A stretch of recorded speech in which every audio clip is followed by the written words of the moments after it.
ഈശ്വര പ്രാർത്ഥന.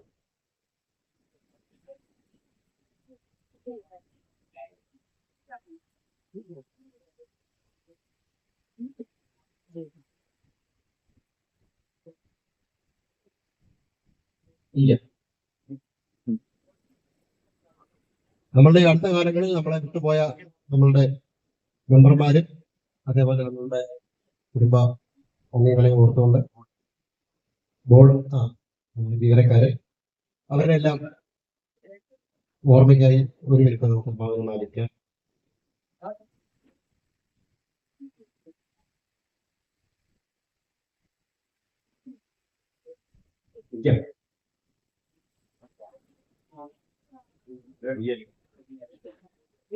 ഈ യോഗത്തിന് ഔദ്യോഗികമായി സ്വാഗതം ആശംസിക്കുന്നതിന് വേണ്ടി സംസ്ഥാന സെക്രട്ടറി ശ്രീ ക്ഷണിക്കും.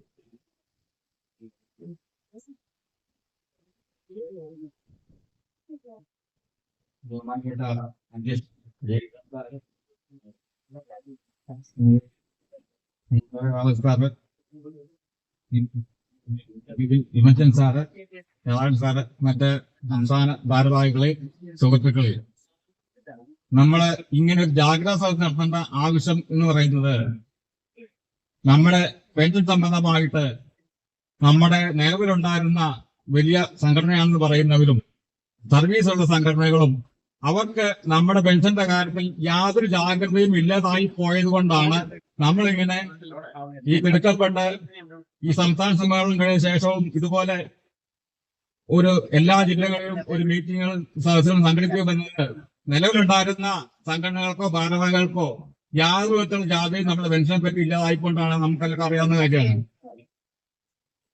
ഇപ്പോൾ നമ്മുടെ മേൽ പ്രധാന ആരോപണം എന്ന് പറയുന്നത് സെപ്റ്റംബർ മാസത്തിൽ അംഗീകാരം സർക്കാർ ഉത്തരവിന്റെ പേരിൽ നമ്മളാണ് പെൻഷൻ കളഞ്ഞത് എന്നാണ് ഇവിടെ പ്രധാനമായിട്ടുള്ള ആരോപണം. അത് എന്താണ് അതിന്റെ വസ്തുത എന്നുള്ളതൊക്കെ രാധാകൃഷ്ണൻ വിശദീകരിക്കും. പിന്നെ ഇവിടുത്തെ പ്രധാന ആരോപണം ഇവിടെ എല്ലാം വന്നാലോട്ടെ നിങ്ങൾ 4, 3, 7 പേരുടെ സംഘടനയല്ലേ എന്നാണ് ചോദ്യം. 4, 3, 7 മാത്രമായി ശരിയാണ്.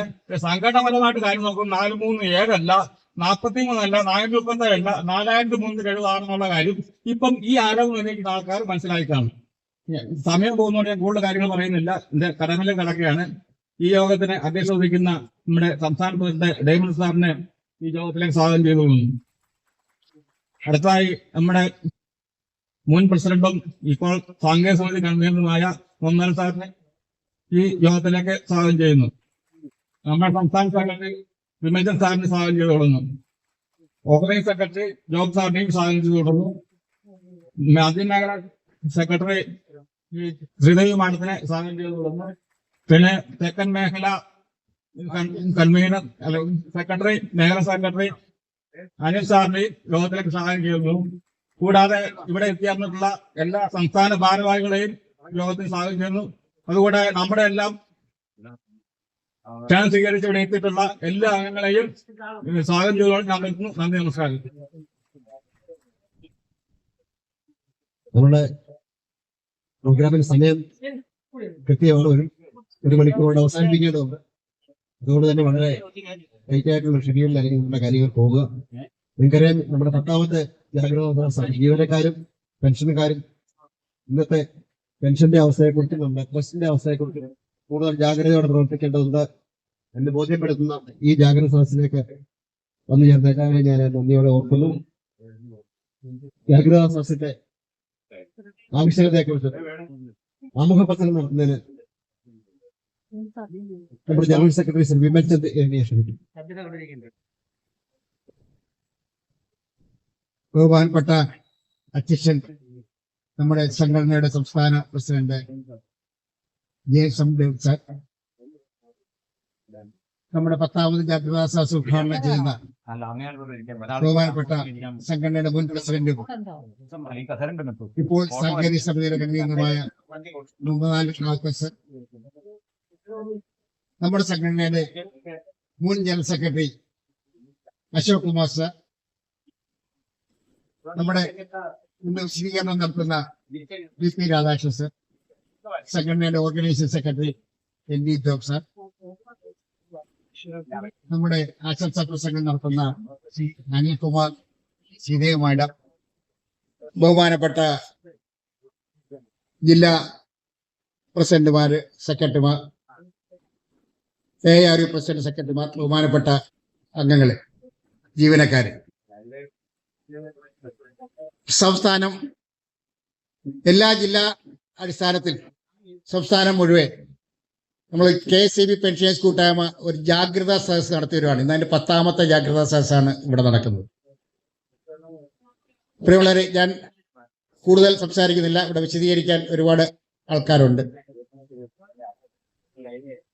പെൻഷനേഴ്സ് കൂട്ടായ്മ രൂപീകരിച്ചത് 2021 ഒക്ടോബർ മാസം 27-ാം തീയതി രജിസ്റ്റർ ചെയ്യുകയും നവംബർ മാസം 1-ാം തീയതി ബഹുമാനപ്പെട്ട മുഹമ്മദ് റാവുത്തർ സാറിന്റെ, അശോക് കുമാർ സാറിന്റെ നേതൃത്വത്തിൽ എറണാകുളത്ത് ബഹുമാനപ്പെട്ട ജസ്റ്റിസ് കമാൽ പാഷ ഉദ്ഘാടനം ചെയ്യുകയും ചെയ്ത സംഘടനയാണ് നമ്മുടെ പെൻഷനേഴ്സ് കൂട്ടായ്മ. എന്തിനു വേണ്ടി പെൻഷനേഴ്സ് കൂട്ടായ്മ രൂപീകരിച്ചു എന്നുള്ളത് എല്ലാവർക്കും വ്യക്തമാണ്. പെൻഷൻ സുരക്ഷയുടെ കാര്യത്തിൽ നിലവിലുള്ള ജീവനക്കാരുടെ സംഘടനകളോ അന്നത്തെ ഏക പെൻഷൻ സംഘടനയോ പെൻഷൻ സുരക്ഷയുടെ കാര്യത്തിൽ ഒരക്ഷരം പോലും ഉണ്ടാതെ 2013 ദീർഘവീക്ഷമുള്ള അന്നത്തെ ബോർഡ് നേതൃത്വവും അന്നത്തെ സംഘടനാ നേതൃത്വവും ഒരു മാസ്റ്റർ ട്രസ്റ്റ് ഉണ്ടാക്കി പെൻഷൻ കൊടുക്കാനുള്ള വഴി തുറന്നിട്ടിട്ട് ആ മാസ്റ്റർ ട്രസ്റ്റില് അംഗീകൃത സംഘടനയുടെ ആൾക്കാർ എന്നും പറഞ്ഞ് 3 സംഘടനക്കാർ, അന്ന് അംഗീകാരമുള്ള 3 സംഘടനക്കാർ ഉണ്ടായിരുന്നിട്ടും അവർ ഒന്നും ആ മാസ്റ്റർ ട്രസ്റ്റ് 1 രൂപ പോലും മാസ്റ്റർ ട്രസ്റ്റിനകത്ത് ഇടാനായിട്ട് ശ്രമിക്കാതെ, മാസ്റ്റർ ട്രസ്റ്റിന് വേണ്ടി ആവശ്യപ്പെടാതെ, പെൻഷൻ സുരക്ഷയുടെ കാര്യത്തിൽ തെല്ലും ആവശ്യപ്പെടാതെ പെൻഷൻ മുടക്കും എന്ന അവസ്ഥ വന്നപ്പോൾ പെൻഷനേഴ്സ് കൂട്ടായ്മ പിറന്നു വീഴുകയായിരുന്നു. അതൊരു അനിവാര്യമായ ഘടകമായിരുന്നു. അതുകൊണ്ട് സംഘടന ഉണ്ടായേ മതിയാകും. കാരണം പെൻഷൻ സുരക്ഷയുടെ കാര്യത്തിൽ യാതൊരുവിധ പ്രവർത്തനവും നടത്താതെ ഈ സംഘടനകൾ മാസ്റ്റർ ട്രസ്റ്റിൽ പോയിരുന്ന് ചായയും കുടിച്ച് പിരിയുന്ന ഒരവസ്ഥ. അങ്ങനെ കൂടിയിട്ടില്ല. മാസ്റ്റർ ട്രസ്റ്റ് ഒരു വർഷം 3 മാസം ഇടയ്ക്ക് കൂടണമെന്ന് പറയുന്ന മാസ്റ്റർ ട്രസ്റ്റ് ആകെ 10 വർഷത്തിനിടയ്ക്ക് കൂടിയ 4-5 പ്രാവശ്യമാണ്. ഈ സംഘടനക്കാർക്ക് ആവശ്യപ്പെടാം മാസ്റ്റർ ട്രസ്റ്റ് കൂടാൻ. ഈ സംഘടനക്കാർക്ക്, ഈ അന്നത്തെ ജീവനക്കാരുടെ സംഘടനക്കാരെ 3 പേര് അംഗീകാരമുള്ള ഈ 3 സംഘടനക്കാർക്ക് ആവശ്യപ്പെടാം. അവരാവശ്യപ്പെട്ടില്ല. അവർക്കാർക്കും അതിനുള്ള ഉത്തരവാദിത്വം ഉണ്ടായിരുന്നു, അതിനുള്ള ആർജവും ഉണ്ടായിരുന്നു. പെൻഷനേഴ്സ് കൂട്ടായ്മ രൂപം കൊണ്ട് അന്ന് തൊട്ട് നമ്മൾ പെൻഷൻ സുരക്ഷയുടെ കാര്യത്തിൽ യാതൊരു വിട്ടുവീഴ്ചയും ചെയ്തിട്ടില്ല. ആദ്യമായി 2022 ജനുവരി മാസം 15-ാം തീയതി പെൻഷനേഴ്സിന്റെ യോഗം, പെൻഷൻ സുരക്ഷയ്ക്ക് വേണ്ടി ഒരു യോഗം വിളിപ്പിച്ചത് പെൻഷനേഴ്സ് കൂട്ടായ്മയാണ്. ആ യോഗത്തിൽ പഠിച്ച് വിഷയം അവതരിപ്പിച്ചത് പെൻഷനേഴ്സ് കൂട്ടായ്മ മാത്രമാണ്. ശ്രീ VP രാധാകൃഷ്ണൻ സാറും പ്രവചനും ആണ് അന്ന് പെൻഷനേഴ്സ് കൂട്ടായ്മയ്ക്ക് വേണ്ടി ആ യോഗം അറ്റൻഡ് ചെയ്തത്. അന്ന് ഒരു സംഘടനയ്ക്കും മാസ്റ്റർ ട്രസ്റ്റിനെ വേണ്ടി എന്ന് പറയാനോ തികച്ചും കരാറിനെ വേണ്ടി പറയാനോ അവർക്ക് അറിയില്ലായിരുന്നു. അവരറിഞ്ഞു. രാധാകൃഷ്ണൻ സാറ് പെൻഷനേഴ്സ് കൂട്ടായ്മയ്ക്ക് വേണ്ടി ഒരു പുസ്തകം ഇറക്കി, ഒരു ബുക്കിലേക്ക് ഇറക്കിയപ്പോൾ എന്താണ് മാസ്റ്റർ ട്രസ്റ്റ് എന്നും എന്താണ് അതിന്റെ നിയമാവലി എന്നും എന്താണെന്നും അന്ന് മാത്രമാണ് അവരറിഞ്ഞത്. അതുവരെ അവർ അറിഞ്ഞിട്ടില്ലായിരുന്നു. അവർ അതിന്റെ ഒരു പ്രവർത്തനവും നടത്തിയിട്ടില്ലായിരുന്നു. നമ്മൾ അന്ന് തൊട്ട് ഇപ്പോൾ അവർ പറയുന്നു പെൻഷൻ മുടക്കാൻ വേണ്ടി, സ്വാഗത പ്രസംഗത്തിൽ വേണുഗോപാൽ സാർ പറഞ്ഞ പെൻഷൻ മുടക്കാൻ വേണ്ടി കൂട്ടായ്മ ശ്രമിക്കുന്നു. കൂട്ടായ്മ പെൻഷൻ മുടക്കാൻ വേണ്ടി ശ്രമിച്ചിട്ടില്ല. അവർ ശ്രമിച്ചിട്ടുണ്ട്. ഇന്ന് മാസ്റ്റർ ട്രസ്റ്റിനകത്തുള്ള അംഗീകൃത 53% ഇത് കിട്ടി വോട്ട് കിട്ടിയ ഒരു സംഘടന മാത്രമേ ഉള്ളൂ.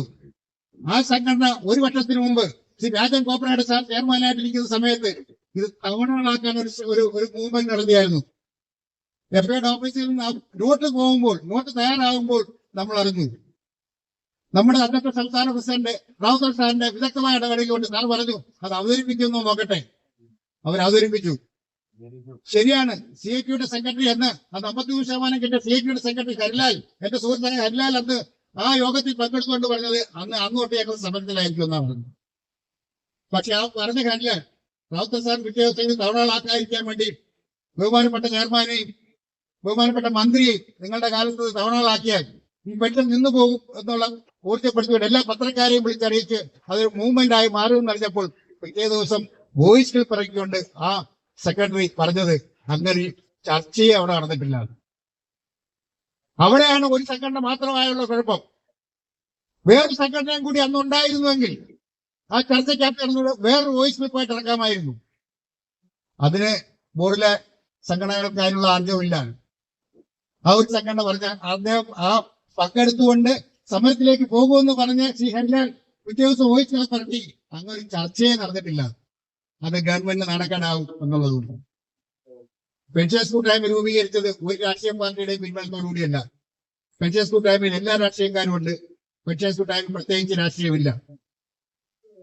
ആ രീതിയിൽ തന്നെയാണ് ജാതി മത വർഗ ഒരു രാഷ്ട്രീയവും ഇല്ല, കാറ്റഗറിയും ഇല്ല. ബോർഡ് ഡയറക്ടർമാർ തൊട്ട് താഴെ വർക്കർമാർ വരെ പെൻഷേഴ്സ് കൂട്ടായ്മയുണ്ട്. ഒരേപോലെ ഒരു വേറെ കുത്തും അതിനകത്തില്ല. അങ്ങനെയാണ് പെൻഷേഴ്സ് കൂട്ടായ്മ രൂപീകരിച്ചത്. പെൻഷേഴ്സ് കൂട്ടായ്മയുടെ നിയമാവലി അങ്ങനെയാണ്. നമ്മൾ പെൻഷേഴ്സ് കൂട്ടായ്മ രൂപീകരിച്ചതിന്റെ അതിന്റെ ആപ്തവാക്യം എന്ന് പറഞ്ഞു കഴിഞ്ഞാൽ പെൻഷൻ സുരക്ഷയും സാമൂഹ്യ ഇതാണ് ഉദ്ദേശിച്ചത്. സാമൂഹ്യ സേവനമാണ്. അത് സുതാര്യ വേദിയാണ്. നമ്മുടെ എല്ലാ പ്രവർത്തനവും സുതാര്യമായിട്ട് തന്നെ ആയിരിക്കും.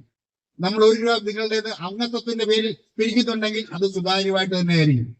അതിന് യാതൊരു വിട്ടുവീഴ്ചയും ആ സുതാര്യതയ്ക്ക് യാതൊരു വിട്ടുവീഴ്ചയും നൽകില്ല. നമ്മൾ തോന്നുന്ന പോലെ പിരിവ് നടത്താനല്ല, നമ്മൾ ആസ്തി വർദ്ധിപ്പിക്കാനല്ല ചെയ്യുന്നത്. 18 കോടി രൂപ ആസ്തിയുള്ള സംഘടനകൾ ഇന്ന് വരെ അസുഖമായിട്ട് കിടക്കുന്ന ഒരു ഒരു പെൻഷൻകാരന് 5000 രൂപയ്ക്ക് മുകളിൽ കൊടുത്തിട്ടുണ്ടെങ്കിൽ നിങ്ങൾ പറയുന്നത് പെൻഷേഴ്സ് കൂട്ടായ്മ അതല്ല ചെയ്തത്.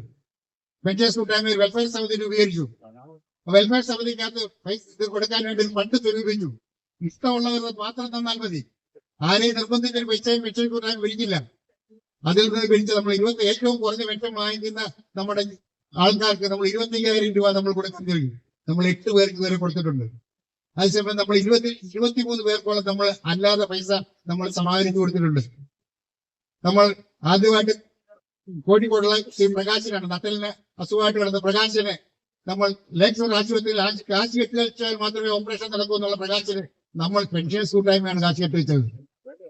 അതിനുശേഷം ഇങ്ങോട്ട് എറണാകുളത്തെ രാജീവനായാലും കൊല്ലത്തെ ആനന്ദരാജനായാലും ഇപ്പോൾ നമ്മൾ പിരിവെടുക്കുന്ന തിരുവനന്തപുരത്തെ സദാനന്ദൻ വീൽ ചെയറിൽ ഇരുന്നുകൊണ്ട് പെൻഷൻ നമ്മുടെ KSEBിയിലെ മുതിർന്ന ഓഫീസർമാരുടെ ക്രൂരത കൊണ്ട് സദാനന്ദന്റെ കുഞ്ഞു മരിച്ച് ആത്മഹത്യയിലുണ്ടായി.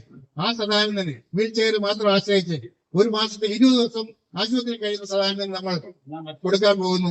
നമ്മൾ 4 ലക്ഷം രൂപയിൽ കൂടുതൽ നമ്മൾ ഇതുവരെ കളക്ട് ചെയ്തിട്ടുണ്ട്. 24-ാം തീയതി ജാഗ്രതാ സദസ്സിന്റെ സമാപനത്തിൽ നമ്മൾ ആ പൈസ വിതരണം ചെയ്യും.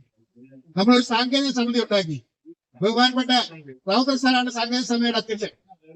ബോർഡിന് ആവശ്യമായ നിർദ്ദേശങ്ങൾ, സാങ്കേതികപരമായ നിർദ്ദേശങ്ങൾ, മണിയാർ പോലുള്ള പദ്ധതികൾ 1 രൂപ പോലും ചെലവാക്കാതെ 30 വർഷം കഴിഞ്ഞ് ബൂട്ടടിസ്ഥാനത്തിലുള്ള പദ്ധതി ബോർഡ് ഏറ്റെടുക്കേണ്ടതാണ്. അത് ബോർഡ് ഏറ്റെടുക്കാതെ വീണ്ടും സ്വകാര്യ കമ്പനിക്ക് കൊടുക്കുന്നതിന്റെ ആ കണ്ടുപിടിച്ചു കൊടുത്ത സാങ്കേതിക സമിതിയാണ്. NGPCയുടെ കാര്യം അതെല്ലാം ഇവിടെ വിശദീകരിക്കും, ഞാൻ അതിലേക്ക് കടക്കുന്നില്ല. നമ്മുടെ സുരക്ഷയ്ക്ക് വേണ്ടി നമ്മൾ ലീഗൽ സമിതിയോട് VP രാജേന്ദ്ര സാറാണ് നമ്മൾ 2 കേസ് കൊടുത്തു. ഈ കേസ് കൊടുത്തതാണ് ഇന്ന് കുഴപ്പമെന്ന് പറയുന്നത്. ഈ കേസ് കൊടുത്തുകൊണ്ടാണ് ഇന്ന് നമുക്ക് പെൻഷൻ കിട്ടുന്നത് എന്നാണ് ബഹുമാനപ്പെട്ട ചെയർമാൻ രാജൻ ഗോപുരഗഡ് സാർ പറഞ്ഞത്. നമ്മൾ കേസ് കൊടുത്ത് നവംബർ മാസം 1-ാം തീയതി ഇറങ്ങിയ കോടതിയിൽ കേസ് കൊടുത്തുകൊണ്ട് മാത്രമാണ് ഇന്നും ആ കേസ് തുടർന്നു പോകുന്നതുകൊണ്ട് മാത്രമാണ് JCBയിലെ പെൻഷൻസിന് മുടക്കമില്ലാതെ പെൻഷൻ കിട്ടുന്നത്. അത് പെൻഷൻസ് കൂട്ടായ്മയല്ല പറഞ്ഞത്, രാജൻ ഗോപുരഗഡ് എന്ന പെൻഷൻ KSEBിയുടെ ചെയർമാനായിരുന്നു പറഞ്ഞത്. അതുപോലെ ഓരോ പ്രവർത്തനവും പെൻഷൻ സുരക്ഷയ്ക്ക് വേണ്ടി നമ്മൾ ചെയ്തിരിക്കുന്നത്. ഏതൊക്കെ വരി പെൻഷൻസ് കൂട്ടായ്മ പോകും. പ്രിയമുള്ളവരെ, ഇവിടെ ഒരുപാട് പേര് പ്രസംഗിക്കാനുണ്ട്, സംസാരിക്കാനുണ്ട്. ഞാൻ ദീർഘിപ്പിക്കുന്നില്ല. ആമുഖമായിട്ട് ഇത്രയും പറഞ്ഞുകൊണ്ട്, അതായത് 6/9 ഇറങ്ങിയ ഓർഡർ പെൻഷൻസ് കൂട്ടായ്മ കോടതിയിൽ പോയി ഇറങ്ങിയ ഓർഡറാണ്. ഇവിടെ കുറച്ചുപേര് പറയുന്നുണ്ട് രാഷ്ട്രീയ ഇത് വേണമെന്ന്, രാഷ്ട്രീയ ഇച്ഛാശക്തി വേണം, രാഷ്ട്രീയ തലം വേണമെന്ന്. ഈ രാഷ്ട്രീയ വേണമെന്ന് പറയുന്നവർ എന്തുകൊണ്ട് ഈ പേരൻസിന്റെ അംഗീകാരം പോലും വാങ്ങിക്കാൻ അവർക്ക് കഴിഞ്ഞില്ല? നാണമില്ല. NTCOയെന്നും പറഞ്ഞ് 2016 ഇറങ്ങിയ ഓർഡറിന്റെ അംഗീകാരത്തിന് വേണ്ടി ഇപ്പോൾ ഒരു നോട്ടീസ് മേടിച്ചിറക്കാൻ നാണമില്ല നിങ്ങൾക്ക്? ഈ ഭരണത്തിലിരുന്ന ഏത് ആൾക്കാരാണ് ആ ഭരണത്തിലിരുന്നിട്ട് അതിനൊരു അംഗീകാരം 2016 പേരുവിട്ട അംഗീകാരം 2018 പേരുവിട്ട 2021 അതിനു മുമ്പായിട്ട് അംഗീകാരം വാങ്ങിയത് എന്തുകൊണ്ട് കഴിഞ്ഞില്ല? എന്താണ് സാങ്കേതിക ബുദ്ധിമുട്ട്? 2021 പേരുവിട്ട നടത്തി, 2024 ഇതുവരെ ആയിട്ടില്ല. ഇപ്പോഴും AGCന്റെയും റെഗുലേറ്ററി കമ്മീഷന്റെ ഒബ്ജക്റ്റിൽ അതാണ് പറയുന്നത്. രണ്ടാമത് പറയുന്നത് നവംബർ 1-ാം തീയതി ഇറങ്ങിയ ഓർഡർ. എന്തിന് ഈ രാഷ്ട്രീയ ഇച്ഛാശക്തിയൊക്കെ ഉള്ളവര് ആ നവംബർ 1-ാം തീയതി ഓർഡർ ഇറക്കിയത് എന്തിനാണ്? അവരുടെ ക്യാബിനറ്റ് ഡിസിഷൻ അനുസരിച്ചല്ലേ വന്നത്. നിയമസഭയിൽ അവതരിപ്പിച്ചല്ലേ, നിയമസഭ പാസ്സാക്കിയല്ലേ ഡ്യൂട്ടി പിൻവലിച്ചത്. അന്നേരം ഒന്നും പോകണ്ടായിരുന്നു. 6 മുംബൈയിൽ ഇറക്കിയ ഓർഡർ പെൻഷൻസ് കൂട്ടായ്മ കോടതിയിൽ പോയി ഇറക്കിയ ഓർഡറാണ്. അത് നടപ്പാക്കാൻ പെൻഷൻസ് കൂട്ടുന്ന ഏതറ്റം വരെയും പോകും എന്ന് പറഞ്ഞുകൊണ്ട് ഞാൻ എന്റെ ആമുഖ പ്രസംഗം നിർത്തുന്നു. നന്ദി, നമസ്കാരം. യോഗത്തിന് ഔദ്യോഗിക ഉദ്ഘാടനത്തിനായി നമ്മുടെ സാങ്കേതിക സമിതി കൺവീനർ നമ്മുടെ മുൻ പ്രസിഡന്റുമായ മുഹമ്മദ് അലി റാവുത്തർ സാഹിബ് ക്ഷണിക്കുന്നു.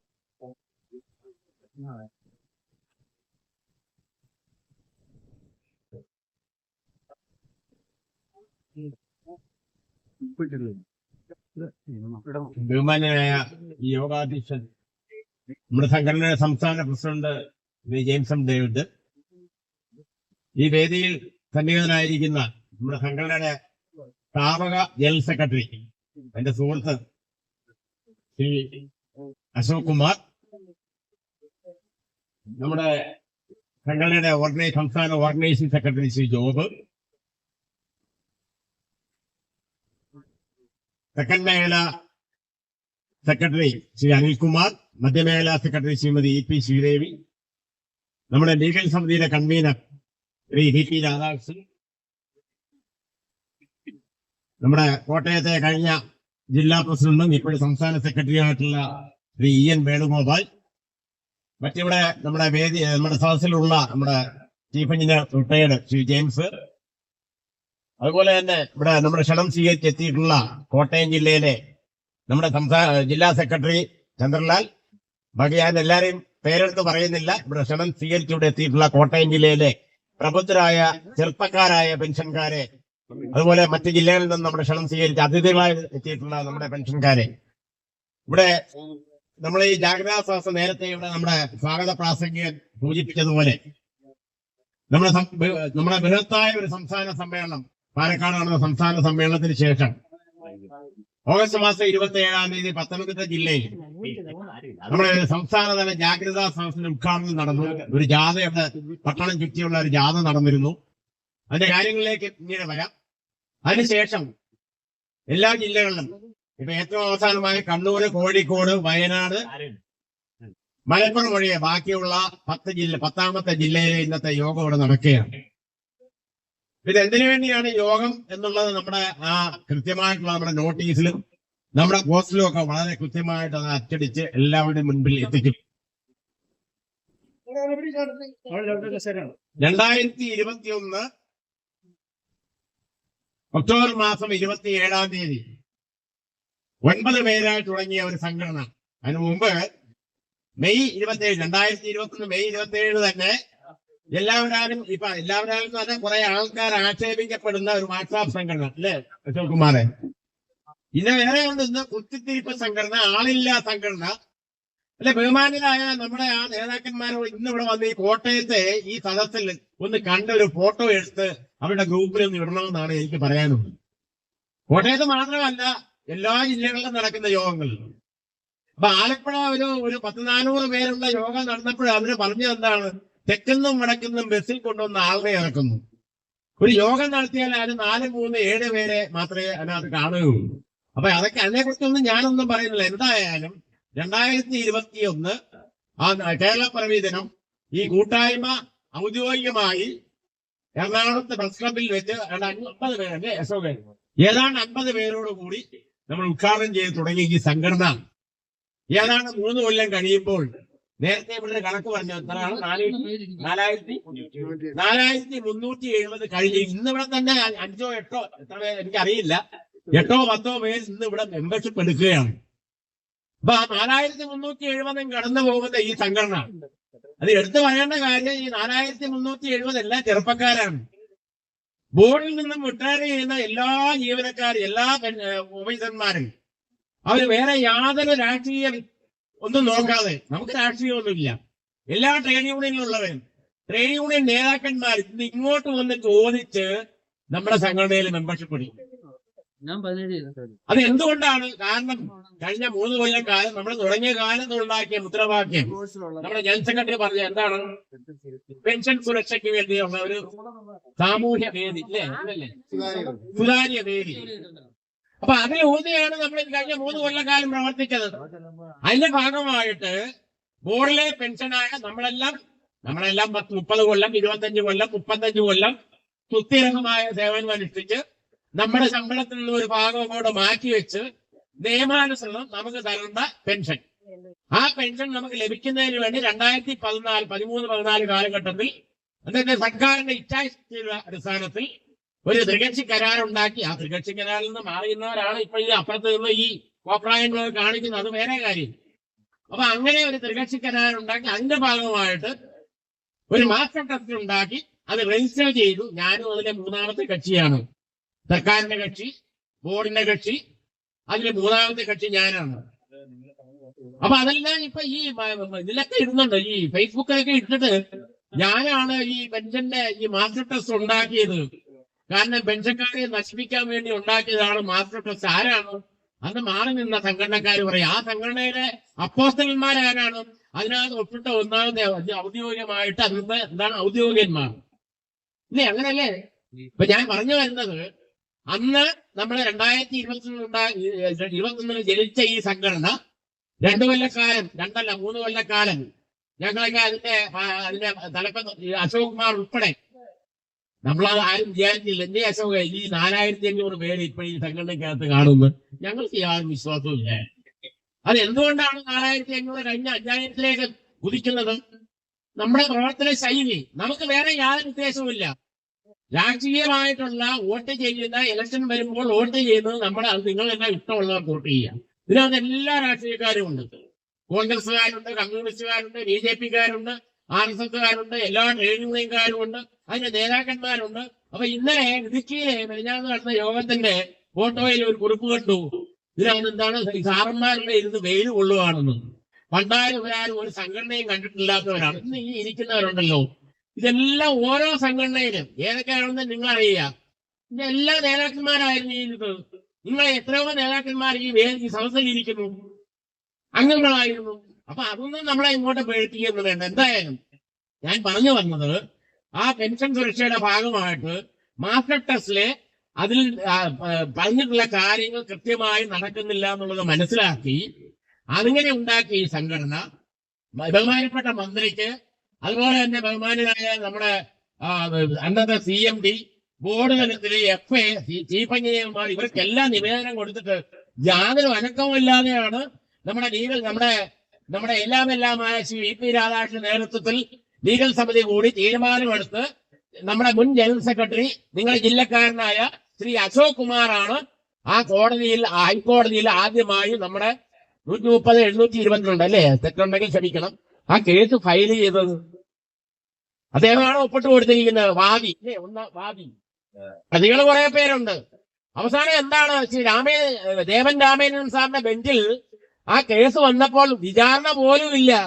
നിങ്ങളുടെ ന്യായമായിട്ടുള്ള കാര്യമാണ്. കാരണം അന്നാണ് KSRTCയിലെ പെൻഷന്റെ പ്രശ്നം കൊടുമ്പിരിക്കൊണ്ടിരിക്കുന്ന സമയമാണ്. അവിടെ പെൻഷനില്ല, ശമ്പളമില്ല, ഓണമില്ല, ഒന്നുമില്ല. അപ്പോഴാണ് ദേവൻ രാമേന്ദ്രൻ സാർ നമുക്ക് അനുകൂലമായ ഒരു ഉത്തരവ് കിട്ടും. നിങ്ങള് സർക്കാർ നമുക്ക് എന്തെങ്കിലും അധികമായിട്ട് എന്തെങ്കിലും പറയാനുണ്ട്, ആ കാര്യങ്ങളും കേട്ടിട്ട് മര്യാദയ്ക്ക് മാസ്റ്റർ ടെസ്റ്റിലുള്ള ആ നിബന്ധനകൾ പാലിക്കാൻ വേണ്ടിയുള്ള സർക്കാർ ഉത്തരവിറക്കണം. അങ്ങനെ അതിന്റെ ബാക്കി കാര്യങ്ങളൊക്കെ ഇവിടെ VP രാധാകൃഷ്ണൻ ഇവിടെ അവതരിപ്പിക്കും. അതിന്റെ ഭാഗമായിട്ടാണ് 6/9/24 സർക്കാർ ഒരു ഉത്തരവിറക്കി. ഞാൻ അതിലേക്കാണ് വരുന്നത്. ആ സർക്കാർ ഉത്തരവിന്റെ അവസാനം ഒപ്പിട്ടിരിക്കുന്ന ആരാണ്? പവർ സെക്രട്ടറിയാണ്. പക്ഷെ ആ സർക്കാർ ഉത്തരവ് എങ്ങനെയാണ് ഉണ്ടായത്? കോടതി വിധി കഴിഞ്ഞ് 1 കൊല്ലം ആവാറായിട്ട് ഒന്നും ചെയ്യാതിരുന്നിട്ട് നമ്മുടെ കണ്ടംപ്റ്റ് ഓഫ് കോർട്ട് കൊടുത്തു. കോടതി ഇലക്ഷൻ അത് കൊടുത്തപ്പോൾ നമ്മൾ ആകെ അനങ്ങി. അവിടെ എല്ലാ ഡിപ്പാർട്ട്മെന്റുകളും, അതായത് സർക്കാരിൽ ഏതെല്ലാം ഡിപ്പാർട്ട്മെന്റുകളുണ്ട്, പവർ മാത്രമല്ല, എന്താണ്, ഫൈനാൻസ് ഉണ്ട്, ലീഗൽ ഉണ്ട്, പിന്നെ ചീഫ് സെക്രട്ടറിയുടെ അദ്ദേഹത്തിന്റെ വകുപ്പുകൾ, ഇവരുടെ എല്ലാം കുറിപ്പ് എഴുതി മന്ത്രിസഭ അംഗീകരിച്ച ഒരു ഉത്തരവാണ്. ഒപ്പിടുന്നത് ഈ പവർ സെക്രട്ടറിയാണ്. എന്താണ് അദ്ദേഹത്തിന്റെ പേര്? ജ്യോതിലാൽ. അദ്ദേഹമാണ് ഒപ്പിടുന്നത്. അദ്ദേഹം പറ്റത്തുള്ളൂ, കാരണം ഊർജ്ജ വകുപ്പ് സെക്രട്ടറി എങ്ങനെയാണ്. ഇപ്പൊ പറയുകയാണ്, ജ്യോതിലാൽ ഇറക്കിയ ഊർജ്ജ വകുപ്പിന്റെ ഉത്തരവ് റദ്ദാക്കാൻ വേണ്ടി NCGOE 1-ാം തീയതി ഒരു പരിപാടിയൊക്കെ നടത്തി. അത് നിങ്ങളെല്ലാം അന്ന് കാണും. എത്ര പേരുണ്ടായി, ജീവനക്കാർ പോലും സഹകരിക്കുന്നില്ല. ഇനിയിപ്പോ 29-ാം തീയതി അടുത്ത വലിയ യോഗം എല്ലാ ഡിവിഷനുകളെയും കാണും. ഇത് അവരെന്താണ് പറയുന്നത്? 6/9/24 സർക്കാർ ഇറക്കിയ, അതായത് ഗവർണറുടെ ഉത്തരവിന്റെ അടിസ്ഥാനത്തിലാണ് സർക്കാർ ഉത്തരവ്, അത് പേരിന് വേണ്ടിയാണെങ്കിൽ ഇറക്കുന്നത്. ക്യാബിനറ്റ് തീരുമാനിച്ച ആ ഉത്തരവിനെതിരെ ഇപ്പം 1 കൊല്ലം കഴിഞ്ഞപ്പോ, 1 കൊല്ലം അല്ല 5-6 മാസം കഴിഞ്ഞപ്പോ ഇപ്പൊ ഇറങ്ങിയിരിക്കുകയാണ്. അതിന്റെ കൂടെ ഒരു കാര്യം കൂടെ പറയുന്നുണ്ട്, DA കൃത്യമായിട്ട് തരണം അത് നമ്മുടെ ഗഡുക്കൾ. അപ്പൊ ഇക്കാര്യങ്ങളൊക്കെ ഞാൻ അതിനെക്കുറിച്ചൊന്നും വിശദീകരിക്കുന്നില്ല. നമ്മൾ എന്തിനാണ് ഈ സംഘടന ഉണ്ടാക്കിയത്? നിങ്ങൾക്കും എനിക്കും എന്റെ കാലശേഷം, നമ്മുടെ കാലശേഷം നമ്മുടെ കുടുംബാംഗങ്ങൾക്ക് നമ്മള് കഷ്ടപ്പെട്ട് ജോലി ചെയ്ത കാലത്ത് ഞാൻ സൂചിപ്പിച്ച മാറ്റിവെച്ച പെൻഷൻ തുക, നിയമാനുസൃതമായുള്ള പെൻഷൻ തുക, അത് വിതരണം ചെയ്യുന്നതിന് വേണ്ടി നമ്മൾ നിയമാനുസൃതമായി ലീഗൽ എല്ലാ ബാധ്യതകളും ഉള്ള നിയമാനുസൃതമായിട്ടുള്ള നമ്മുടെ മാസ്റ്റർ ട്രസ്റ്റുകൾ, അതുവഴി നമുക്ക് നമ്മുടെ കാര്യങ്ങൾ നടത്തണം. അതിൽ യാതൊരു സംശയവുമില്ല. ഇത് മാത്രമല്ല, കഴിഞ്ഞ 4 കൊല്ലക്കാലമായി നമ്മൾ എന്തെല്ലാം കാര്യങ്ങൾ നേടിയെടുത്തു. ഇപ്പോഴെന്താണ്, ഇപ്പൊ ഈ ഡെസ്കിട്ടുള്ള പിരിവൊന്നും ഇപ്പൊ നടക്കുന്നില്ല. ഡെസ്കിട്ട് പിരിക്കുന്ന എന്തിനാണെന്ന് അറിയാമോ? ഡെസ്കിട്ട് പിരിക്കുന്നതിൽ കൂടി വേറെ കുറെ പേപ്പറുകൾ ഒപ്പിട്ട് വാങ്ങിക്കും. ഇവിടെ തന്നെ ഉണ്ട്, ഇവിടെ ഒരു ഓഫീസ് ഇരിക്കുകയാണ്, ഇവിടെ ഡെസ്ക് വരും. ഡിവിഷനിലോട് പോകുന്നതിന് ഈ ഡെസ്കിൽ വന്ന് ഉള്ള ചില്ലറയെല്ലാം വാങ്ങിക്കണം.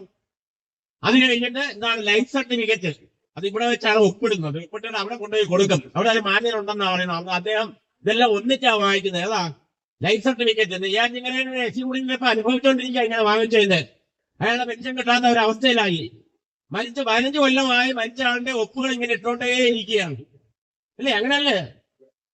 അപ്പൊ ഇതാണ് സ്ഥിതി. അപ്പൊ അങ്ങനെയുള്ള ആ കാര്യം, അതുപോലെ ലൈഫ് സർട്ടിഫിക്കറ്റ് നമ്മളിപ്പോ എന്ത് ചെയ്തു? കൂട്ടായ്മ വന്നതിന് ശേഷം നമ്മളെ കൊടുത്ത നിർദ്ദേശത്തിന്റെ അടിസ്ഥാനത്തിൽ, നമ്മളെ കൊടുത്ത നിവേദനത്തിന്റെ അടിസ്ഥാനത്തിൽ കേന്ദ്ര സർക്കാർ നടപ്പിലാക്കിക്കൊണ്ടിരിക്കുന്ന ജീവൻ പ്രമാണം, ഇപ്പൊ എത്രയോ പേരിനകത്ത് ആ ജീവൻ പ്രമാണം എടുത്ത് ഓൺലൈനായിട്ട്, അല്ലേ, ഒന്ന് കൈവക്കിയ എല്ലാവരും എത്രയോ പേരെടുത്തോണ്ടിരിക്കുന്നു. അവിടെ ഓഫീസിൽ പോയി ഈ ഡെസ്കിന്റെ മുമ്പിൽ നിൽക്കണോ? പക്ഷെ ഇപ്രാവശ്യത്തെ ഡെസ്കിന് വേറൊരു പ്രത്യേകത കൂടിയുണ്ട്. പണ്ട് ഈ കൂട്ടായ്മ ഉണ്ടാകാനുള്ള ഒരു കാരണം കൂടെ അതായിരുന്നു. ഈ മറ്റേ 2015 വെള്ളപ്പൊക്കത്തിന്റെ പേരിൽ ഒരു നമ്മുടെ ശമ്പളത്തിൽ നിന്നും വേതനത്തിൽ നിന്ന് നമ്മൾ അറിയാതെ തന്നെ കുറെ പൈസ പിടിച്ചോണ്ട് പോയി. അതും ഏതാണ്? നമ്മുടെ പെൻഷൻ കമ്മ്യൂട്ടേഷന് മുമ്പുള്ള ബേസിക് തയ്യാറാക്കിക്കൊണ്ട്. എന്നിട്ട് സംഘടന പറഞ്ഞു എല്ലാരെയും പിടിച്ചോണ്ട്, അവരല്ലേ പെൻഷൻകാരുടെ അധികാരി, അവരല്ലേ. ഇപ്പോഴും അവർ പറഞ്ഞു നിങ്ങളെല്ലാം 1 ദിവസത്തെ 5 ദിവസത്തെ പെൻഷൻ എവിടെ വയനാട് ഫണ്ടിലേക്ക് കൊടുക്കണം. അതിനുവേണ്ടി ഞങ്ങൾ ഡെസ്ക് ഇട്ട് വിരിക്കും. അവിടെ നിങ്ങൾ വന്ന് ഒപ്പിടണം, നിങ്ങൾ വന്ന് പൈസയും തരണം. അതിന്റെ കൂടെ പണ്ട് കിട്ടാത്ത എല്ലാ അരിവേഴ്സും വാങ്ങിക്കണം. മലക്കരക്കരെ ഒരു പെൻഷൻകാരൻ നിന്നാലും അവിടെ പോയി പിടിക്കുക. സാറേ 7000 രൂപ തന്നിട്ട് വീട്ടിൽ പോയാൽ മതി, കല്യാണത്തിന് പോയിട്ട് വന്നാണ്. എല്ലാപ്പള്ളി നടന്നതാണ് നമ്മുടെ ഒരു executive deputy chief engineer Govindalu sir. ആരാണ്? നമ്മുടെ പെൻഷനേഴ്സ് അസോസിയേഷന്റെ പ്രസിഡന്റിന്റെ സ്വന്തം അമ്മയുടെ ആളാണ്. ഞാൻ പേരെടുത്ത് പറയുകയല്ല. അപ്പൊ ഇതൊക്കെയാണ് നമ്മുടെ സംഘടന ചെയ്ത വേറെ കാര്യം. ID card. ഇന്നിപ്പോ ID കാർഡ് ഇല്ലാത്ത ആരുണ്ട്? ജീവനക്കാർക്കും നിങ്ങൾക്കും പെൻഷൻകാർക്കും എല്ലാം ID കാർഡ് ഉണ്ടാക്കി കൊടുത്ത ആരാണ്? അശോകൻ ഒപ്പിട്ട് കൊടുത്ത നിവേദനത്തിന്റെ അടിസ്ഥാനത്തിൽ ബോർഡ് ഉത്തരവിറക്കി. എല്ലാത്തിനും പെൻഷൻ കൂട്ടായ്മയാണ് എല്ലാ ഉത്തരവിന്റെയും പുറകില്. നമ്മുടെ പെൻഷൻ ബുക്കിന്റെ 2ാം ഭാഗം കിട്ടാൻ അതിനും പെൻഷൻ കൂട്ടായ്മ വേണം. ഇപ്പൊ ഏറ്റവും അവസാനം എന്താണ്? ഈ ഓരോ മാസം റിട്ടയർ ചെയ്യുന്നവരുടെ പെൻഷൻ ക്ലെയിംസ്, ആ പെൻഷൻ സാങ്ഷൻ കൃത്യമായി ലഭിക്കുന്ന ആരിടപെടുന്നതുകൊണ്ടാണ്? നമുക്ക് വേണ്ടി ഒരു വിങ് ഉണ്ട് അവിടെ തിരുവനന്തപുരത്ത്.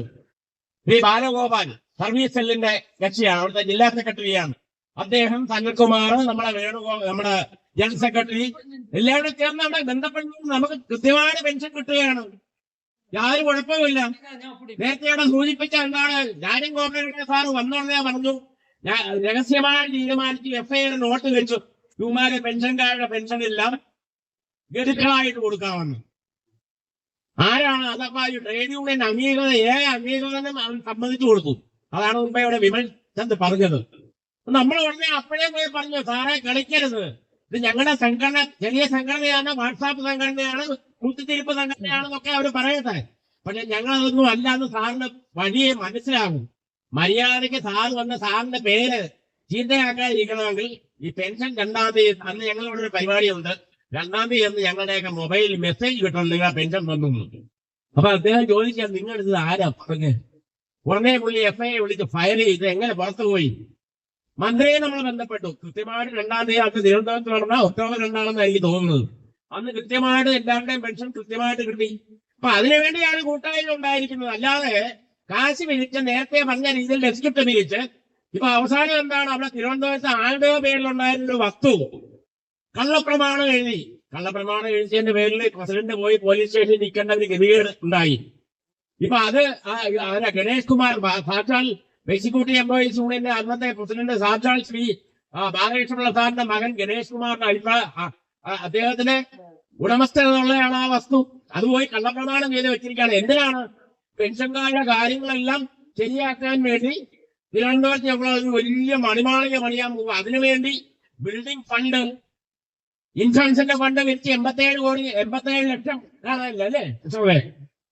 അവസാനം അത് കൂട്ടിക്കെട്ടി അവസാനം പാവങ്ങളായ നമ്മുടെ 65 വയസ്സുള്ള പെൻഷൻകാരെ എല്ലാം മര്യാദമാക്കി. പക്ഷേ അവർക്കെല്ലാം നമ്മളുണ്ട്. അവർക്ക് വേണ്ടി, അതായത് ബോർഡിൽ നിന്നും സർക്കാരിന്റെ നിർദ്ദേശം പോയി ജീവനക്കാർക്ക് ഗ്രൂപ്പ് ഇൻഷുറൻസ് നടപ്പിലാക്കണം, കുറ്റമറ്റ ഗ്രൂപ്പ് ഇൻഷുറൻസ് നടപ്പിലാക്കണമെന്ന് പറഞ്ഞ് കത്ത് പോയപ്പോൾ നമ്മൾ ഇടപെട്ടു. നമ്മൾ മനസ്സിലായിക്കൊണ്ട് ഇടപെട്ടു. സാറെ പറ്റില്ല, പെൻഷൻകാരെ ഉൾപ്പെടുത്തണം. കൃത്യമായിട്ട് ഉൾപ്പെടുത്തി. ഉടനെ അവിടെ നമ്മുടെ ഹെഡ് സെക്രട്ടറി, എന്റെ ഒരു പരിചയക്കാരനാണ് മുഹമ്മദ് അനീസ്, അദ്ദേഹം റിട്ടയർ ചെയ്യുന്നതിന് തലേ ദിവസം രാത്രി ഞാൻ വിളിച്ചു. ഇങ്ങനെ ഒരു പരിപാടിയുണ്ട്, ഈ പോകുന്നതിന് മുമ്പ് അത് ബോർഡിലെ പെൻഷൻകാർ കൂടി, ജീവനക്കാർക്കല്ല പെൻഷൻകാർ കൂടി നടപ്പിലാക്കാൻ വേണ്ടിയുള്ള ഉത്തരവ് ഞാൻ ഇന്ന് രാത്രി, നാളെ പോകുന്ന രാത്രി ഞാൻ ഉത്തരവ് ഇട്ടിട്ടേ ഇറങ്ങൂ. അപ്പൊ അതാണ് ഇപ്പൊ അതിന്റെ പരിപാടികളാണ് നടന്നുകൊണ്ടിരിക്കുന്നത്. അത് താമസിക്കുന്നു. അത് എത്രയും പെട്ടെന്ന് നടപ്പിലാക്കണമെന്ന് നമ്മൾ പറയുന്നു. അതുപോലെ പെൻഷൻ കൂട്ടായ്മ പറയുന്നു 2003 സർക്കാർ ഇറക്കിയ ഉത്തരവ് അല്ലേ, ഏതാണ് നമ്മുടെ വെൽഫെയർ ഫണ്ട്. ആ വെൽഫെയർ ഫണ്ട് സമ്പ്രദായം ബോർഡിലെ പെൻഷൻകാർക്ക് നടപ്പിലാക്കണം. സർക്കാരിലെ പെൻഷൻകാർക്ക് മാത്രമല്ല, ബോർഡിലെ പെൻഷൻകാർക്ക് നടപ്പിലാക്കണം. ഇതൊക്കെയാണ് കൂട്ടായ്മക്കാർ പറയുന്നത്. അപ്പൊ അതിന് ഈ എന്താണ് നാണം കെട്ട രീതിയിൽ, എന്താണ് കുത്തിത്തിരിപ്പ്, പിന്നെ എന്താണ് വേറെ എന്തൊക്കെയുണ്ട്, കുറെ പേരുകളൊക്കെ ഇറക്കിയിട്ട്, പിന്നെ ഇതിനകത്തല്ല ഞങ്ങളെല്ലാം ബിസിനസ് നടത്തും. ഞാനും നമ്മുടെ ജെയിംസും ഡേവിഡും ഇദ്ദേഹം എല്ലാം ഇതാണ് ഏത് മീറ്ററിന്റെ, സ്മാർട്ട് മീറ്ററിന്റെ ബിസിനസ് നടത്തി പൊളിഞ്ഞു. അപ്പൊ അത് പൊളിഞ്ഞത് കൊണ്ട് ഇനി മാസ്റ്റർ ട്രസ്റ്റിന് പകരം വേറെ ഒരു ട്രസ്റ്റ് ഉണ്ടാക്കി അതിൽ നിന്ന് സമ്പാദിക്കാനായിട്ടാണ് ഞങ്ങൾ ഈ സംഘടന ഉണ്ടാക്കിയെന്നാണ് പറയുന്നത്. കൊള്ളാമല്ലോ എന്ന് പറഞ്ഞാൽ എന്ത് ചെയ്യാനാണ് ഗീതാ മാഡം?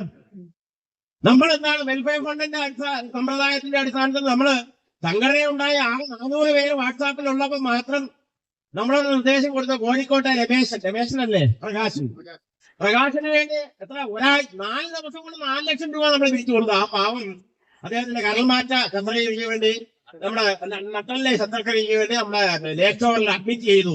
ഒരു മെസ്സേജ്, സാറേ ഒരു രക്ഷയില്ല, 4 ലക്ഷം രൂപയാകും. ഞാൻ പറഞ്ഞു നിങ്ങളെ പേടിക്കണ്ട, ഞാൻ ജനറൽ സെക്രട്ടറി ആയിട്ട് ആലോചിച്ചു. ഒരു മെസ്സേജ് നമ്മൾ എല്ലാ ഗ്രൂപ്പിലും ഇട്ടു. അന്ന് വാട്സാപ്പേ ഉള്ളൂ. മെസ്സേജ് ഇട്ടു, അപ്പോഴേ വന്നു 4 ലക്ഷം 4 ദിവസം കൊണ്ട്. അന്നുകൊണ്ട് ഈ ലേക്ക് ഷോറിൽ ഗീലയും നമ്മുടെ രാധാകൃഷ്ണനും എല്ലാവരും കൊണ്ടുപോയി അവിടെ കൊണ്ടുപോയി കെട്ടിവെച്ചു. അദ്ദേഹം ഇപ്പണി സുഖമായിട്ട് കോഴിക്കോട്, ഒരു റിട്ടയർഡ് ഓവർസിയറാണ്, സുഖമായിട്ട് കോഴിക്കോട് കഴിഞ്ഞു കൂടുന്നു. എറണാകുളത്ത് ഈ അടുത്ത കാലത്ത് കരൾമാറ്റ ശസ്ത്രക്രിയ, എന്താ പേരെന്താ, രാജീവ്. അതുപോലെ ഇന്നിപ്പോ നേരത്തെ ഇവിടെ സൂചിപ്പിച്ചതുപോലെ ഡ്രൈവർ സദാനന്ദൻ, അദ്ദേഹത്തിന്റെ കാര്യം നിങ്ങൾക്ക് അറിയാമല്ലോ.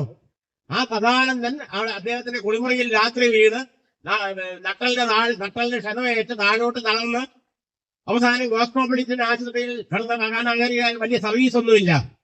അപ്പൊ അദ്ദേഹം അവസാനം ഗത്യന്തരമില്ലാതെ, സാമ്പത്തികമായിട്ടും ഗത്യന്തരമില്ലാതെ ആ ലീവ്, കാരണം കുറച്ച് ലീവേ ഉള്ളൂ, അതൊരു സ്പെഷ്യൽ ലീവിന് വേണ്ടി ഗത്യന്തരമില്ലാതെ അദ്ദേഹവും മകനും അദ്ദേഹത്തിന്റെ ഭാര്യയും കൂടി ആ മൂത്രസഞ്ചിയും പിടിച്ചുകൊണ്ട് ആ ഒരു കസേര കറങ്ങുന്ന വീൽ ചെയർ ചക്കര കസേരയിൽ ഒന്നാമത്തെ ഗ്രൗണ്ട് ഫ്ലോറിൽ നിന്ന് 7ാമത്തെ നിലയിലേക്ക് ലിഫ്റ്റിൽ കയറി അന്നിരുന്ന CMD, മഹാനായ CMD, മാസ്റ്റർ ട്രസ്റ്റിനെ നശിപ്പിച്ച CMD, ആ CMDയുടെ മുമ്പിൽ പോയി കണ്ടിട്ട് അന്നിരുന്ന ഡയറക്ടർമാരെല്ലാം റെക്കമെൻഡ് ചെയ്തിട്ട് സമ്മതിച്ചില്ല, കൊടുക്കാൻ പറ്റില്ല എന്ന് പറയും. മനുഷ്യപ്പറ്റില്ലാത്ത കക്ഷി. പക്ഷെ എന്ത് ചെയ്യാം, അദ്ദേഹത്തിന്റെ ഏക മകൻ +2 പഠിക്കുന്ന ആ ഏക മകൻ അന്ന് രാത്രി വീട്ടിൽ പോയിട്ട് ആത്മഹത്യ ചെയ്തു. കാരണം ബോർഡ് ഈ തന്റെ അച്ഛനോട് കാണിച്ച ആ ഒരു എന്താണ്, ആ പറയാൻ വാക്കുകളില്ല. അദ്ദേഹത്തിന് വേണ്ടിയാണ് നമ്മൾ ഇന്ന് ഒരു ഫണ്ടുണ്ടാക്കി 4 ലക്ഷം രൂപ കഴിഞ്ഞു നിങ്ങളെല്ലാം സഹായിച്ച് 26-ാം തീയതി നമ്മുടെ ജാഗ്രതാ സദസ്സിന്റെ സമാപന സമ്മേളനം തിരുവനന്തപുരം വൈദ്യുത ഭവനിൽ മുമ്പ് 29-ാം തീയതി മറ്റേതുണ്ട് LCCOയുടെ ഏതാണ് ഈ നമ്മൾ പാടുപെട്ട് ഇറക്കിയ പെൻഷൻ സുരക്ഷയ്ക്ക് വേണ്ടി ഇറക്കിയ 6/9/24 ഓർഡർ റദ്ദാക്കണമെന്ന്. ആ ഓർഡർ എന്താണെന്ന് പോലും ഇവർ പഠിച്ചിട്ടില്ല. അതാണ് കക്ഷികൾ. അപ്പൊ അത് ചെയ്യട്ടെ, അത് ജീവനക്കാരെ മനസ്സിലാക്കട്ടെ. ആ ജീവനക്കാരെ അന്നാന്ന് പങ്കെടുക്കുന്ന ജീവനക്കാരും കൂട്ടായ്മയിലേക്കാരും ഒട്ടേറെയുമ്പോൾ വരും എന്നുള്ളതിന് യാതൊരു സംശയമില്ല. അതാണ് നമ്മൾ കേരളത്തിൽ മൊത്തം നമ്മൾ കണ്ടുകൊണ്ടിരിക്കുന്നത്. അപ്പൊ ഞാൻ പറഞ്ഞത് ആ സമാനമെല്ലാം ഫണ്ട് വരുന്നു.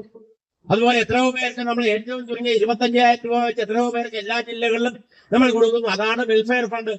വളരെ സുതാര്യമായ അക്കൗണ്ടിങ് സിസ്റ്റം. ഇന്നലെ ഇടുക്കിയിലെ യോഗം നടന്നപ്പോൾ ഇത്തിരി പൈസ 6,000 രൂപ കുറവുണ്ടായിരുന്നു. അപ്പോഴേ ഈ കുറെ ആൾക്കാരെ ഇങ്ങനെ മത്സരിച്ചാണ് ആ പൈസ ഇട്ട് കൊടുത്തത്. അതാണ് സംഘടന. ഈ സംഘടനയ്ക്കകത്ത് ഒരു രാഷ്ട്രീയവും ഇല്ല. നിങ്ങൾ ഇഷ്ടമുള്ളവർ വോട്ട് ചെയ്തോളൂ, നമുക്ക് അതൊന്നുമില്ല. നമുക്ക് രാഷ്ട്രീയ നേതാക്കന്മാരില്ല.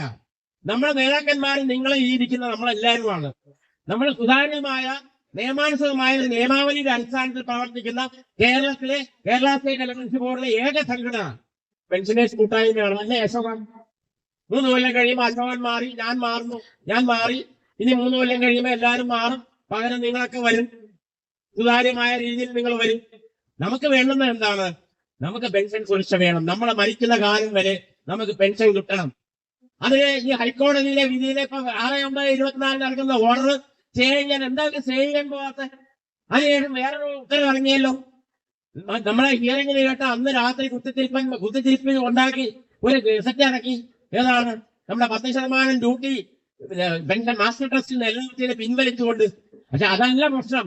അതിനകത്ത് മാസ്റ്റർ ട്രസ്റ്റിന്റെ കേന്ദ്ര ഹൃദയമായ 6/9 എന്നുള്ള വകുപ്പ് എന്ന് പറഞ്ഞാൽ മാസ്റ്റർ ട്രസ്റ്റിനെ ഇല്ലാതാക്കുന്ന വകുപ്പ് കൂടെ എടുത്തു കളഞ്ഞുകൊണ്ട് താഴെ നോട്ടിൽ എഴുതി വെച്ചു.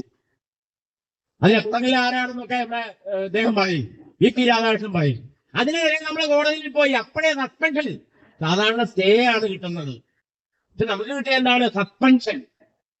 സസ്പെൻഡ് ചെയ്താൽ പിന്നെ അതിനെ സ്റ്റേ വെക്കേറ്റ് ചെയ്യാനൊന്നും നടക്കാൻ പറ്റില്ല. ഇപ്പോഴും ആ സസ്പെൻഷൻ ഉള്ളത് കൊണ്ട് ഞാനും നിങ്ങളും നമ്മുടെ സംഘടനയിൽ ഇല്ലാത്തതുമായ ബോർഡിലെ 41,000-ഓളം വരുന്ന പെൻഷൻകാരും കുടുംബ പെൻഷൻകാരും ഏതാണ്ട് 125 കോടി രൂപ ബോർഡ് നിലനിർത്തി അതിന്റെ ഭാഗമായിട്ട് പെൻഷൻ വാങ്ങിക്കുന്നു. അതിനാരാണ് കാരണക്കാർ? പെൻഷനേഴ്സ് കൂട്ടായ്മയാണ് കാരണക്കാർ. യാതൊരു സംശയവും വേണ്ട. ആ പെൻഷനേഴ്സ് കൂട്ടായ്മയെ ശക്തിയുക്തം മുന്നോട്ട് കൊണ്ടുപോകാനായിട്ട് നമ്മളിപ്പോ എല്ലാ ജില്ലകളിലും 10 ജില്ലകളിലെ പരിപാടി നടന്നു. എല്ലായിടത്തും ഭയങ്കര നമ്മൾ വിളിക്കാതെ തന്നെ ആൾക്കാർ വന്നുകൊണ്ടിരിക്കുകയാണ്.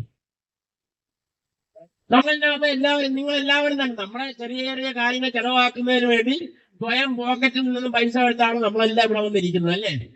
അല്ലെ ഇവിടെ ഫണ്ട് പിരിച്ചോ? ഇവിടെ ബിൽഡിംഗ് ഫണ്ട് പിരിച്ചോ? ഒന്നുമില്ല. അതുപോലെ തന്നെ നമ്മുടെ ലീഗൽ ഫണ്ട് നിങ്ങൾ കുറച്ച് പേര് തന്നു. 800-ഓളം ആൾക്കാർ മാത്രമേ തന്നുള്ളൂ. നമ്മൾ 2 കേസ് വളരെ ഭംഗിയായിട്ട് നടത്തുന്നു. 3ാമത് അതിന്റെ കണ്ടന്റ് അക്കൗണ്ട് പോയി.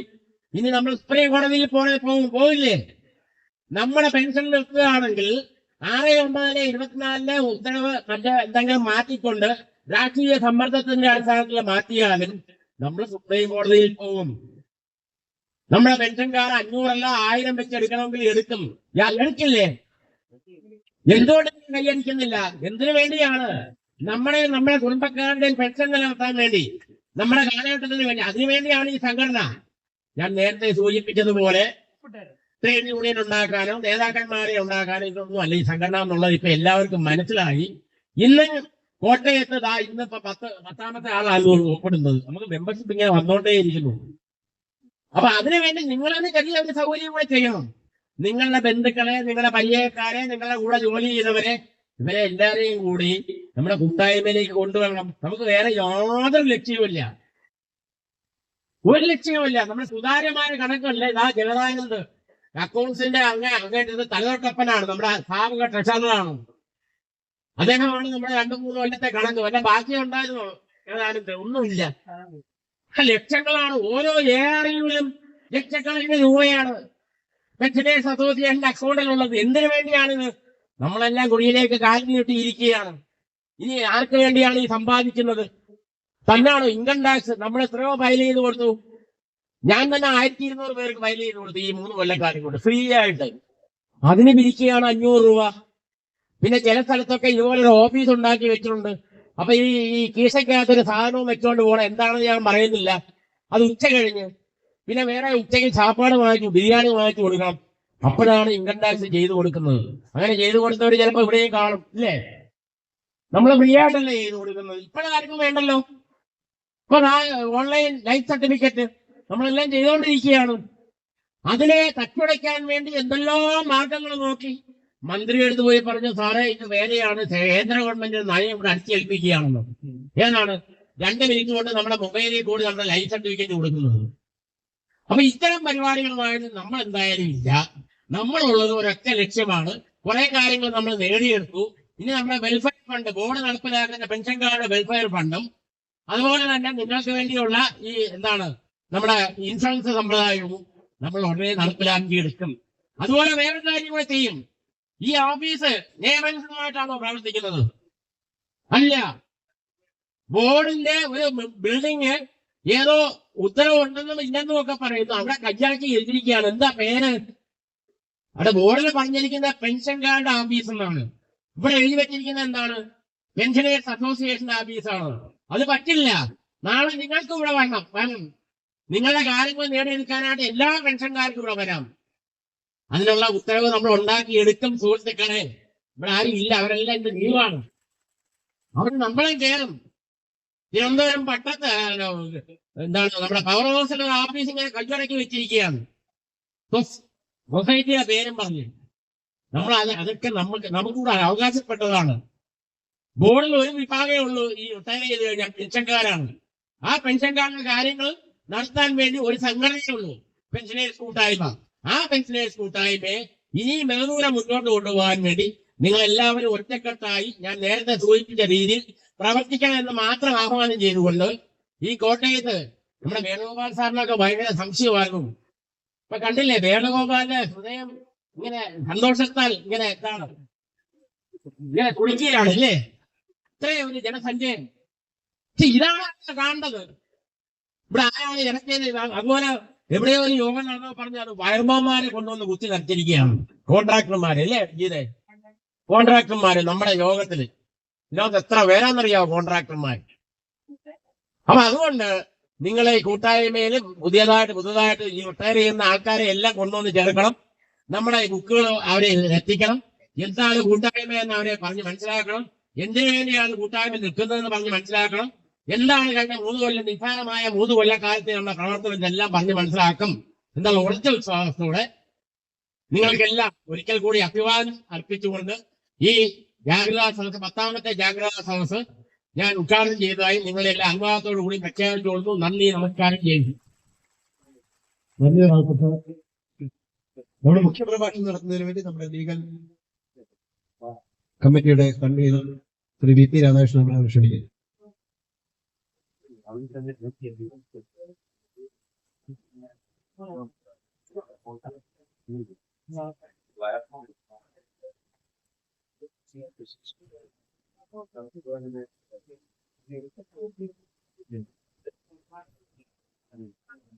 ഈ ജാഗ്രതാ സദസ്സിന്റെ ആദരണീയനായ അധ്യക്ഷൻ സംഘടനയുടെ സംസ്ഥാന ശ്രീ നെയ്സൻ എന്നവர்கள் സദസ് ഔപചാരികമായി ഉദ്ഘാടനം ചെയ്ത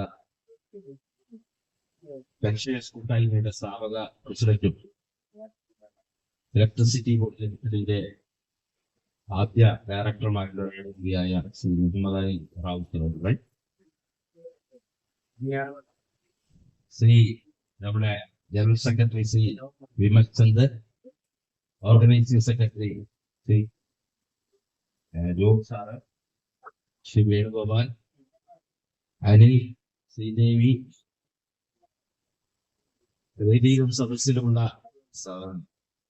നമ്മുടെ വെൽഫെയർ സമിതിയുടെ സംസ്ഥാന കൺവീനർ ശ്രീ ഗീത ആർമായ, വേദിയിലും സദസ്സിലുമുള്ള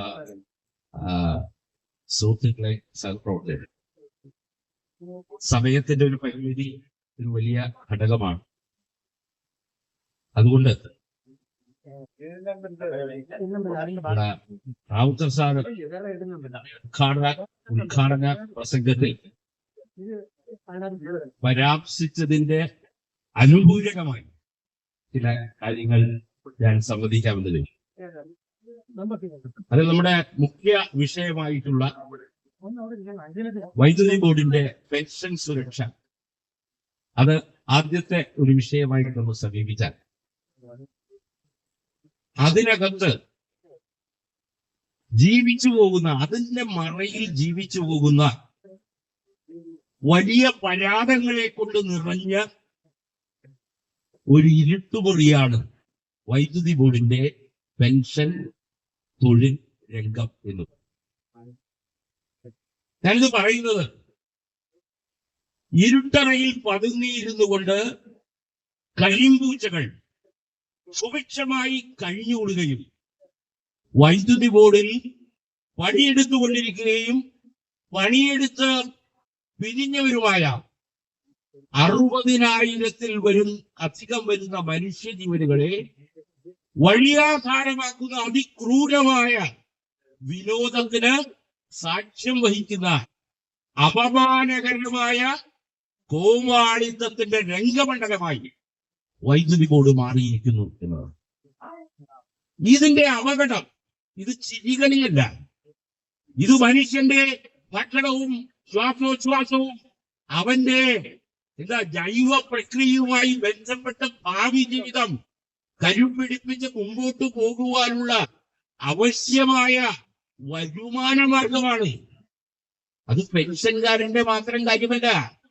ഇന്ന് ഈ സ്ഥാപനത്തിൽ ജോലി ചെയ്യുന്ന 19,000-ലധികം വരുന്ന ജീവനക്കാരുടെ, സ്റ്റാറ്റ്യൂട്ടറി പെൻഷൻകാരുടെ pension commutation, terminal leave surrender, DCRG, ഇത്രയും വരുന്ന ആനുകൂല്യങ്ങൾ, ലക്ഷക്കണക്കിന് രൂപ വരുന്ന ആനുകൂല്യങ്ങളെ അവന്റെ ശിരസിന് മുകളിൽ കെട്ടി തൂക്കിയിട്ടിരിക്കുന്ന കൊഴുവാളാക്കി മാറ്റിക്കൊണ്ട് നടത്തുന്ന ക്രൂര വിനോദമാണെന്ന് ഇനിയെങ്കിലും ഈ സ്ഥാപനവുമായി ബന്ധപ്പെട്ട മനുഷ്യർക്ക് അവനെ കുറിച്ച് ബോധമുണ്ടെങ്കിൽ, ആത്മാഭിമാനമുണ്ടെങ്കിൽ, ചിന്തിക്കാൻ ശക്തിയുണ്ടെങ്കിൽ, വായിക്കാൻ കഴിയുന്നവനാണെങ്കിൽ, വികാര ധാരകളുള്ളവനാണെങ്കിൽ തിരിച്ചറിയണം എന്നാണ് എനിക്ക് ആമുഖമായി പറയുന്നത്.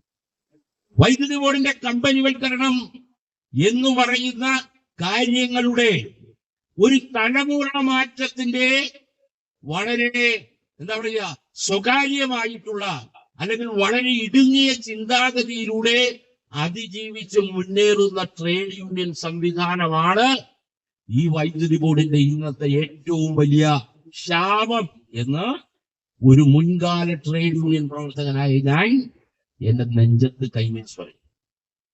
ഇലക്ട്രിസിറ്റി ബോർഡ് 2013 ഒക്ടോബർ മാസം 31-ാം തീയതി സംസ്ഥാന സർക്കാർ ഏറ്റെടുത്ത് 5 വർഷത്തിന് ശേഷം KSCB ലിമിറ്റഡ് എന്ന് പറയുന്ന 1956-ലെ കമ്പനി നിയമമനുസരിച്ച് രജിസ്റ്റർ ചെയ്തിട്ടുള്ള കമ്പനിയിലേക്ക് അതിന്റെ ആസ്തിയും ബാധ്യതകളും ജീവനക്കാരെയും കൈമാറുമ്പോൾ അതുമായി ബന്ധപ്പെട്ട് നമ്മുടെ സംസ്ഥാനത്ത് ഈ ഇലക്ട്രിസിറ്റി ബോർഡിന്റെ ട്രേഡ് യൂണിയൻ രംഗത്ത് ജീവനക്കാരുടെ ഇടയിൽ ഒക്കെ ഉയർന്നു വന്നിട്ടുള്ള ഏറ്റവും വലിയ വിഷയം എന്ന് പറയുന്നത് ഈ സ്ഥാപനം കൊണ്ട് ഭാവിയിൽ ജീവിക്കേണ്ട മനുഷ്യന്റെ ജീവിതം എങ്ങനെ മനുഷ്യത്വപരമായി അവകാശത്തോടെ അവരർഹിക്കുന്ന ആനുകൂല്യങ്ങൾ നിലനിർത്തി ഈ മഹത് സ്ഥാപനത്തിന്റെ സ്വത്തുവകകൾ നഷ്ടപ്പെടാതെ കൂടി എങ്ങനെ സംരക്ഷിക്കും എന്നുള്ളതാണ്. അങ്ങനെ ആലോചിക്കാൻ കഴിവുള്ള ഒരു മാനേജ്മെന്റ് അന്നുണ്ടായിരുന്നു, അങ്ങനെ ആലോചിക്കാൻ കഴിയുന്ന ഭരണകൂടം ഉണ്ടായിരുന്നു, അങ്ങനെ ആലോചിക്കാൻ കഴിയുന്ന കക്ഷി രാഷ്ട്രീയത്തിന് അതീതമായി തൊഴിലാളിയുടെ ഗന്ധം തിരിച്ചറിയാവുന്ന ട്രേഡ് യൂണിയന്റെ നേതൃത്വവും സംഘടനാ നേതൃത്വവും ഉണ്ടാവും. ഒന്നൊഴികെ ഇലനക്കി നായയുടെ കിറിനക്കി നായ എന്ന രീതിയിൽ വൈദ്യുതി ബോർഡിലെ പെൻഷൻകാരനെ കറവ പശുവാക്കി, പിരിക്കാനുള്ള ജേഴ്സി പശുവാക്കി അജീർണം ബാധിച്ച് വളർന്ന ഒരു അപമാനകരമായ പെൻഷൻകാരനെ ഊടുതുണിയില്ലാതെ ഈ മനുഷ്യ സമൂഹത്തിന്റെ മുമ്പിൽ നിർത്തിയ ഒരു കാട്ടാള സംഘടന ഒഴിച്ച് ബാക്കി സംഘടനകൾ ഇക്കാര്യത്തെ ഗൗരവമായി ആരംഭിച്ചു. അതിന്റെ ഫലമായിട്ടാണ് രാഷ്ട്രീയ തലത്തിൽ കേരളത്തിന്റെ മുഖ്യമന്ത്രി ഉൾപ്പെടെയുള്ള ആളുകൾ ഇടപെട്ടുകൊണ്ട്, മാനേജ്മെന്റ് ഇടപെട്ടുകൊണ്ട് ട്രേഡ് യൂണിയനുകൾ, വ്യത്യസ്ത ട്രേഡ് യൂണിയനുകളുടെ വ്യത്യസ്ത രാഷ്ട്രീയ പശ്ചാത്തലങ്ങളുടെ കൊടിയുടെ നിറം കണക്കാക്കാതെ ഏകോപിച്ച് നിന്ന് വരിയോട് വരി വായിച്ച് സർക്കാർ മുൻകൂട്ടി തയ്യാറാക്കിയിരുന്ന പല ട്രാൻസ്ഫർ സ്കീമുകളുടെയും പല കൈമാറ്റ പദ്ധതികളുടെയും രൂപരേഖകൾ ഇഞ്ചോടിഞ്ച് കമ്പോട് കമ്പ് വായിച്ച് ആലോചിച്ച് ചർച്ച ചെയ്ത് കലയിച്ച് രൂപപ്പെടുത്തിയതാണ് വൈദ്യുതി ബോർഡിന്റെ ട്രാൻസ്ഫർ സ്കീം എന്ന് പറയും. അങ്ങനെ രൂപപ്പെടുത്തിയതാണ്, അല്ലാതെ ഏതെങ്കിലും ഒരാളുടെ തലയിൽ ഉദിച്ചതല്ല. അതുമായി ബന്ധപ്പെട്ട ആരോഗ്യകരമായ ചർച്ചകൾ, ആ ആരോഗ്യകരമായ ചർച്ചകളുടെ അടിസ്ഥാനത്തിൽ വൈദ്യുതി ബോർഡിൽ ഡൽഹി ഉൾപ്പെടെയുള്ള വൈദ്യുതി ബോർഡുകളെ സ്വകാര്യവൽക്കരിച്ചു കഴിഞ്ഞപ്പോൾ, കമ്പനിവൽക്കരിച്ചു കഴിഞ്ഞപ്പോൾ പെൻഷൻ കിട്ടാതെ വന്ന സാഹചര്യങ്ങൾ ഉൾപ്പെടെ വിലയിരുത്തിക്കൊണ്ട് വൈദ്യുതി ബോർഡിൽ അതിനു മുമ്പ് കമ്പനിയാക്കപ്പെട്ട ഏകദേശം 23 വൈദ്യുതി ബോർഡുകളുടെ ട്രാൻസ്ഫർ സ്കീമുകൾ പഠിച്ചുകൊണ്ട് രൂപപ്പെടുത്തിയതാണ് വൈദ്യുതി ബോർഡിന്റെ ത്രികക്ഷികൾ. അന്ന് കമ്പനിയാകുന്നതിന് നമുക്ക് ഒരു സാവകാശവും കിട്ടാത്ത സാഹചര്യം വന്നപ്പോൾ ധാരാളം പരിമിതികൾ, ധാരാളം അപൂർണതകൾ വൈദ്യുതി ബോർഡിനെ കമ്പനിയാക്കുന്ന സമയത്തുണ്ടായി. അതിലേറ്റവും വലിയ അപര്യാപ്തത അല്ലെങ്കിൽ അപൂർണത അല്ലെങ്കിൽ കുറവ് എന്ന് പറയുന്നത് വൈദ്യുതി ബോർഡിനെ കമ്പനിയാക്കുമ്പോൾ അതിന്റെ ആസ്തി എത്രയാണെന്ന് പൂർണ്ണമായും തിട്ടപ്പെടുത്താതിരിക്കുകയും, വൈദ്യുതി ബോർഡിനെ കമ്പനിയാക്കുമ്പോൾ അന്ന് ഇലക്ട്രിസിറ്റി ബോർഡുമായി ബന്ധപ്പെട്ട് ജീവിക്കുന്ന 27,000-ഓളം വരുന്ന ജീവനക്കാരും ഏകദേശം അത്രയും തന്നെ വരുന്ന പെൻഷൻകാരുടെയും ഭാവിയിലെ ബാധ്യത, കമ്പനിയാകുന്ന സമയത്തുള്ള ബാധ്യത എത്രയാണെന്ന് തിട്ടപ്പെടുത്തിയിട്ടില്ലായിരുന്നു എന്നാണ്. ഞാനിത് പറയുന്നത് ഒരു സംഘടനയുടെ വാക്കുകളായി നിങ്ങൾ കണക്കാക്കരുത്, ഒരു പെൻഷൻകാരന്റെ വാക്കുകളായി മാത്രം നിങ്ങൾ കണക്കാക്കുക. ഇത് വൈദ്യുതി ബോർഡിലെ ട്രേഡ് യൂണിയൻകാരൻ അറിയണം. അറിയാൻ പാടില്ലെങ്കിൽ ഞാൻ പറയുന്നു, ത്രികക്ഷി കരാറിലെ മൂന്നാമത്തെ കക്ഷികളിൽ ഒന്നാമത്തെ കക്ഷിയായി ഒപ്പിട്ടിട്ടുള്ള ശ്രീ കെ.ഒ. ഹനീഫ് ഇന്നും ജീവിച്ചിരിക്കുന്ന ട്രേഡ് യൂണിയൻ നേതാവാണ്. അദ്ദേഹമാണ് ഈ ത്രികക്ഷി കരാറിൽ മൂന്നാം കക്ഷികൾക്ക് വേണ്ടി, മൂന്നാം കക്ഷി എന്ന് പറയുന്നത് വൈദ്യുതി ബോർഡിലെ 11 യൂണിയനുകളാണ്. 11 യൂണിയനുകളുടെ 21 പ്രതിനിധികൾ ഒപ്പിട്ടിട്ടുള്ള ത്രികക്ഷി കരാറിലെ ആദ്യത്തെ കയ്യൊപ്പ് പതിഞ്ഞിരിക്കുന്നത് ശ്രീ കെ.ഒ. ഹബീബിന്റെയാണ്. അദ്ദേഹത്തോട് ചോദിക്കണം, അദ്ദേഹത്തോട് നിങ്ങൾക്ക് ഇപ്പോൾ ചിലപ്പോൾ കുലബന്ധം പോലും ഉണ്ടായിരിക്കില്ല. അങ്ങനെ ട്രാൻസ്ഫർ സ്കീമിനെ കുറിച്ച്, ത്രികക്ഷി കരാറിനെ കുറിച്ച് അറിയാവുന്ന ഏതെങ്കിലും ഒരു നാലാംകിട ട്രേഡ് യൂണിയൻ നേതാവെങ്കിലും വൈദ്യുതി ബോർഡിൽ ഉണ്ടായിരുന്നെങ്കിൽ ഈ ആഭാസത്തരങ്ങൾ 6/9/25 ഇറക്കിയ സർക്കാർ ഉത്തരവ്, ജ്യോതിലാലിന്റെ മകളെ കെട്ടിക്കാനുള്ള ഉത്തരവാണ് അത്. ഇലക്ട്രിസിറ്റി ബോർഡിന്റെ മാസ്റ്റർ ട്രസ്റ്റിലേക്ക് നിയമപ്രകാരം അടയ്ക്കേണ്ട തുക അടയ്ക്കാത്തതിന് 24% പലിശയോടുകൂടി എഴുതി വെച്ചിരിക്കുന്ന കരാറനുസരിച്ച്, മാസ്റ്റർ ട്രസ്റ്റിന്റെ ഡീൽ അനുസരിച്ച്, ഇന്ത്യയിലെ കരാർ നിയമം അനുസരിച്ച്, ഇന്ത്യയിലെ 1882 ട്രസ്റ്റ് ആക്ട് അനുസരിച്ച്, ഇന്ത്യയിൽ നിലവിലുള്ള 1956 അതിനുശേഷം ഉണ്ടായിട്ടുള്ള കമ്പനി നിയമത്തിന്റെ ഭേദഗതിയുടെയും അടിസ്ഥാനത്തിൽ അടയ്ക്കണമെന്ന് ഗത്യന്തരമില്ലാതെ കേരളം ഭരിക്കുന്ന സർക്കാരും ഇവിടെ കട്ടുമുടിച്ചിടക്കുന്ന പെൻഷൻ സംഘടനക്കാരനും ഇവിടുത്തെ ട്രേഡ് യൂണിയൻകാരനും ഇവിടുത്തെ അംഗീകൃത സംഘടനയും കെ കൃഷ്ണൻകുട്ടി എന്ന് പറയുന്ന കേരളത്തിന്റെ ആദരണീയനായ വൈദ്യുതി മന്ത്രിയുടെ അടുക്കളയിൽ കയറി നീങ്ങിയിട്ടും നടക്കാത്തത് നിയമം വായിച്ചാൽ മനസ്സിലാക്കുന്ന നിങ്ങളെ പോലെ എഴുത്തും വായനയും അറിയാമെങ്കിലും അതില്ല എന്ന് നടിക്കുന്ന ഒരാളല്ല ഒരു കേരളത്തിന്റെ ഉത്തരവാദിത്തപ്പെട്ട സ്ഥലത്ത് ജോലി ചെയ്യുന്ന ആളെന്നാണ്. നിങ്ങൾ CM രവീന്ദ്രനെ കൊണ്ട് വിളിപ്പിച്ച് പറയിപ്പിച്ചില്ലേ? നവംബർ 1-ാം തീയതി കേരളം ഭരിക്കുന്ന മുഖ്യമന്ത്രിയുടെ സെക്രട്ടറി CM രവീന്ദ്രനെ കൊണ്ട് വിളിപ്പിച്ച് പറയിച്ചില്ലേ? 1-ാം തീയതി കോടതിയുടെ നിർദ്ദേശപ്രകാരം നടത്തുന്ന തെളിവെടുപ്പിൽ ഞങ്ങളാണ് പെൻഷൻ സംഘടന എന്ന്. അദ്ദേഹം മര്യാദക്കാരനായതുകൊണ്ട് ആജ്ഞയില്ല എന്ന് മാത്രമേ. നമ്മള് പറഞ്ഞല്ലോ, ആക്കിയ വിവരം അറിയുന്നു. അത് അദ്ദേഹത്തിന് അങ്ങനെ ചെയ്യാൻ കഴിയില്ല. അപ്പൊ നിങ്ങളോട് ഞങ്ങൾക്ക് ആദ്യം പറയാനുള്ളത്, ഇപ്പൊ ഉണ്ടാക്കിയിരിക്കുന്ന ഒരു അഫിയൽ സാധനമുണ്ടല്ലോ, ഒപ്പിട്ടവനും ഒപ്പിടാത്തവനും ഒപ്പിട്ടവനും തോണ്ടി നക്കിയവനും പരിസരം തടഞ്ഞവനും പിരിവ് പിടിച്ചവനും കണ്ണാക്ക് കാശ്മീരിക്കാൻ മേശവിൽപ്പും അന്വേഷിച്ച് നടക്കുന്നവനും കൂടി ഉണ്ടാക്കിയിരിക്കുന്ന ഒരു സാമ്പ്രാണി സംഘമുണ്ടല്ലോ NCCOI. ആ കൂട്ടുകെട്ട് NCCOI എന്ന് പറയുന്ന കൂട്ടുകെട്ട് കേരളത്തിലെയും ഇന്ത്യയിലെയും വൈദ്യുതി മേഖലയിൽ ഉത്തരവാദിത്വത്തോടുകൂടി പ്രവർത്തിച്ചുകൊണ്ടിരുന്ന ഒരു സംഘടനയാണെങ്കിൽ അതിന്റെ 16 കേന്ദ്രമാണ് ഈ 29-ാം തീയതി നടത്താൻ പോകുന്ന ഈ കാവാലിന്റം. അതിന്റെ 16 കേന്ദ്രമാണ്. എഴുത്തും വായനയും അറിയാത്തവരാണ് ഇലക്ട്രിസിറ്റി ബോർഡിലെ 9 സംഘടനയെ നയിക്കുന്ന കാട്ടാളന്മാർ എന്ന് കേരളത്തിന്റെ സമൂഹത്തോട് വിളിച്ചു പറയുന്ന അതിശക്തമായ മുഹൂർത്തമാണ് 29-ാം തീയതി. ഇതിലുള്ള ആളുകളെ കുറിച്ചൊന്നും ഞാൻ പറയുന്നില്ല. അങ്ങനെ ഈ കാര്യം നേരത്തെ വിമൽ സൂചിപ്പിച്ച പോലെ റെഗുലേറ്ററി കമ്മീഷൻ മുതൽ വൈദ്യുതി മന്ത്രി, ബോർഡിന്റെ ഡയറക്ടർ ഉൾപ്പെടെയുള്ള ആളുകളുടെ അടുത്ത് ഇക്കാര്യം പറഞ്ഞ് ബോധ്യപ്പെടുത്തിയതിന്റെ അടിസ്ഥാനത്തിൽ കാര്യങ്ങൾ സുഗമമാക്കുവാൻ വൈദ്യുതി മന്ത്രിയുടെ ഉൾപ്പെടെയുള്ള ആളുകളുടെ നിർദ്ദേശം ഉൾക്കൊണ്ടുകൊണ്ടാണ് പെൻഷനേഴ്സ് കൂട്ടായ്മ നടപടികളുമായി പോകുന്നത്. അങ്ങനെ കമ്പനിയാക്കുന്ന സമയത്ത് ഞാൻ നേരത്തെ പറഞ്ഞതുപോലെ അതിന്റെ ഏറ്റവും വലിയ അപൂർണത എന്ന് പറയുന്നത് കമ്പനിയാകുന്ന സമയത്തെ ബാധ്യതയും ആസ്തിയും തിട്ടപ്പെടുത്തിയിരിക്കുകയായിരുന്നു. കമ്പനിയാകുന്ന സമയത്ത് സമയ പരിമിതി മൂലം കമ്പനി ആക്കുകയും വേണം. 5 കൊല്ലമായി electricity board Shri VS Achuthanandan മുഖ്യമന്ത്രിയായിരുന്ന 2008 സെപ്റ്റംബർ മാസം 25-ാം തീയതിയാണ് ഇലക്ട്രിസിറ്റി ബോർഡിന്റെ ആസ്തി ബാധ്യതകൾ 1-ാം കൈമാറ്റ പദ്ധതിയിലൂടെ സംസ്ഥാന സർക്കാർ ആനുകൂല്യങ്ങൾ, ജീവനക്കാരുടെ ആനുകൂല്യങ്ങളും സ്വത്തുവകകളും ബാധ്യതകളും സംരക്ഷിക്കുമെന്ന് പറയുന്ന 1-ാം കൈമാറ്റ പദ്ധതി ഇലക്ട്രിസിറ്റി ബോർഡ് ഉണ്ടായിരുന്നെങ്കിൽ, അതാണ് ഇതിന്റെ വാക്യം. 1-ാം കൈമാറ്റ പദ്ധതിയുടെ ഏറ്റവും കാതലായ ആശയം എന്ന് പറയുന്ന ഒരേ ഒരു വാക്യമാണ്.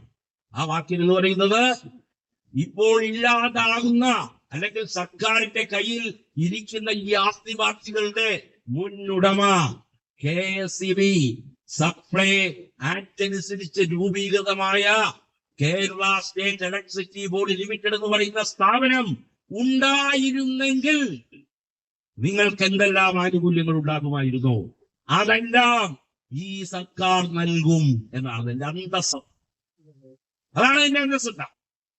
അപ്പോ അതിന്റെ അടിസ്ഥാനത്തിൽ 2008 സെപ്റ്റംബർ മാസം 25-ാം തീയതി ആസ്തി ബാധ്യതകളെ ഏറ്റെടുത്തതിന് ശേഷം 2013 ഒക്ടോബർ മാസം 31-ാം തീയതി വൈദ്യുതി ബോർഡിന്റെ ആസ്തി ബാധ്യതകൾ KSEB ലിമിറ്റഡിലേക്ക് കൈമാറ്റം ചെയ്യണം.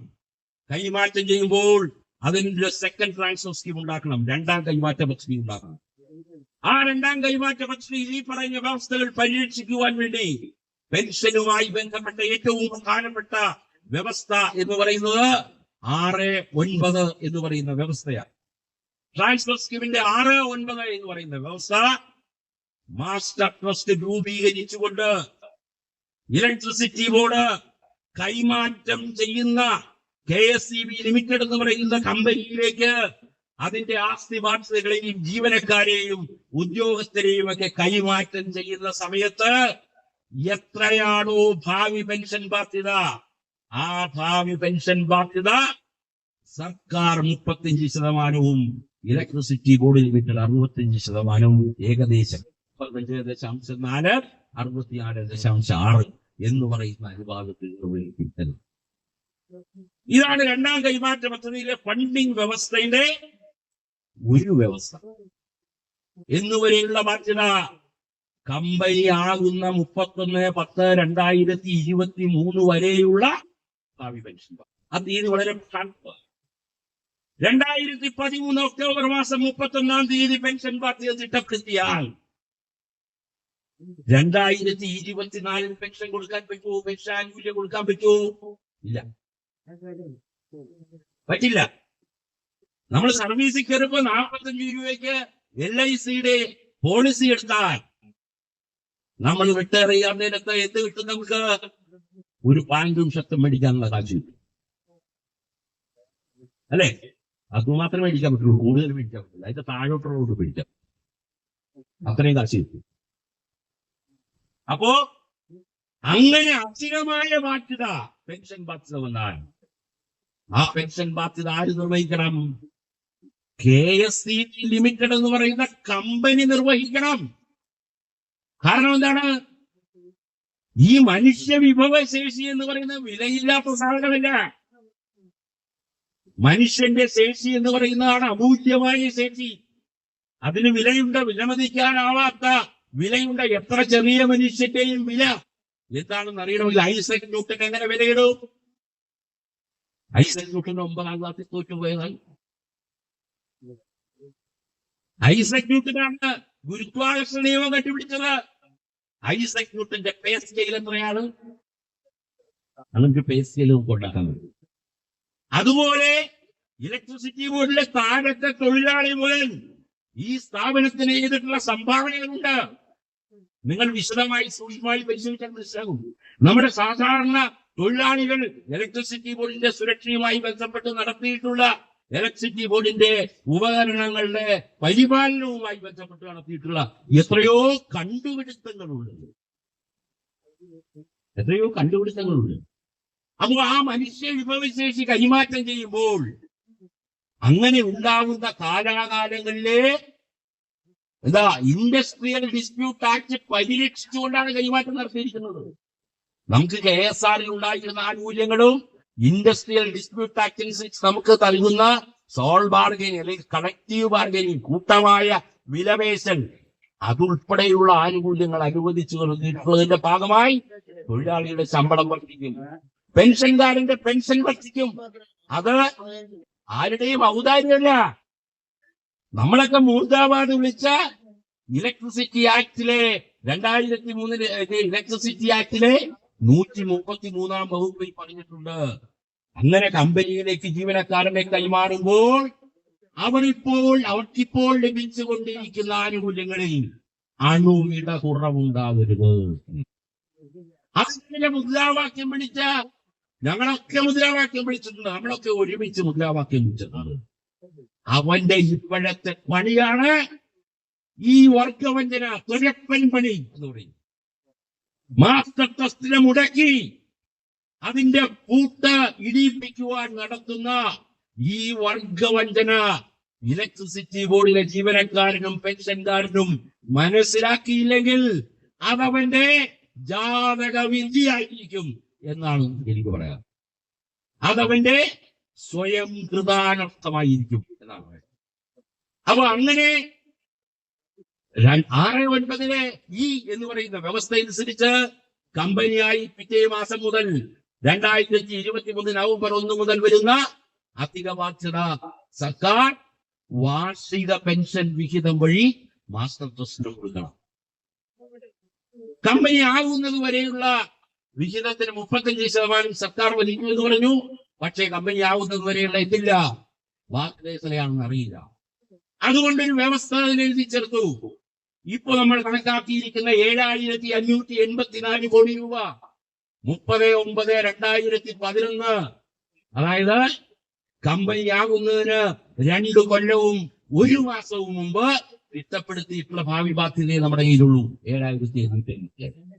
ആ 7,584 രൂപയ്ക്ക് എങ്ങനെ അത് നിർവഹിക്കണം? സർക്കാരിന്റെ വിഹിതമായിട്ട് 31/3/2012 വരെയുള്ള ഡ്യൂട്ടി റീറ്റെയിൻ ചെയ്യാം. 31/3/2012 വരെയുള്ള ഡ്യൂട്ടി ഇലക്ട്രിസിറ്റി ബോർഡിന്റെ കണക്കുകളിൽ അഡ്ജസ്റ്റ് ചെയ്യാം. ഇലക്ട്രിസിറ്റി ബോർഡ് 5,000 ചില്ലാനും കോടി രൂപയുടെ ഒരു കടപ്പത്രം പുറപ്പെടുവിക്കണം.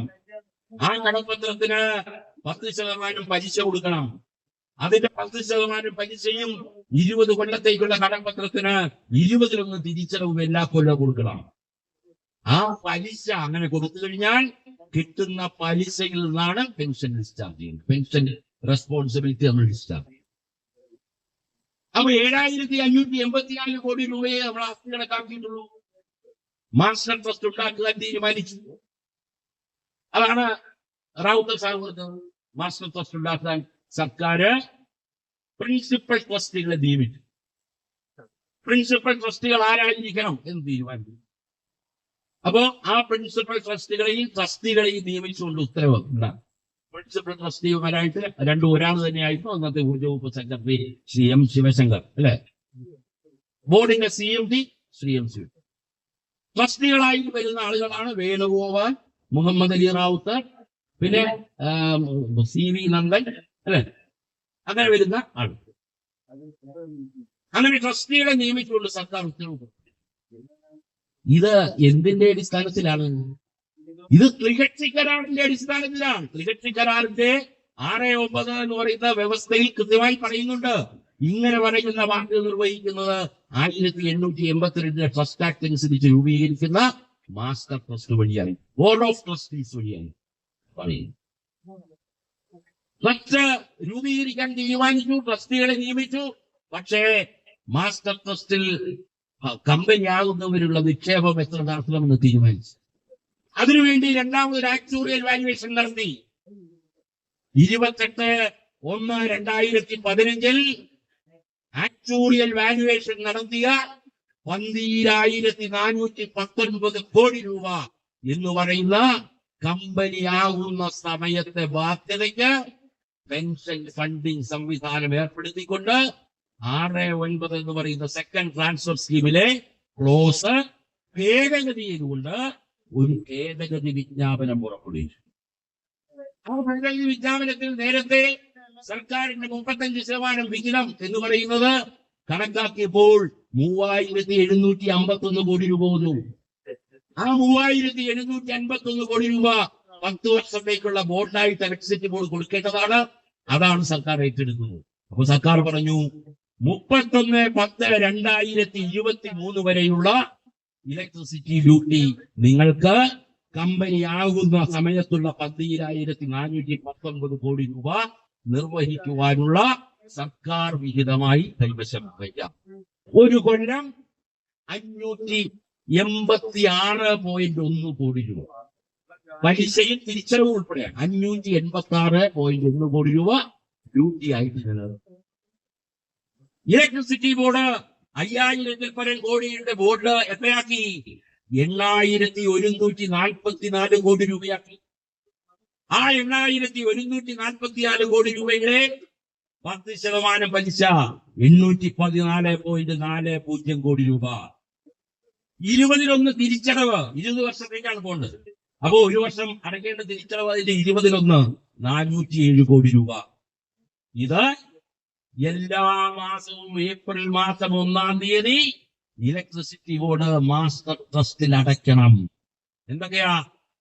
581.6 കോടി രൂപ സർക്കാർ വിഹിതം, 814.4 കോടി രൂപ ആദ്യത്തെ അടവാണ് ഞാൻ പറയുന്നത്.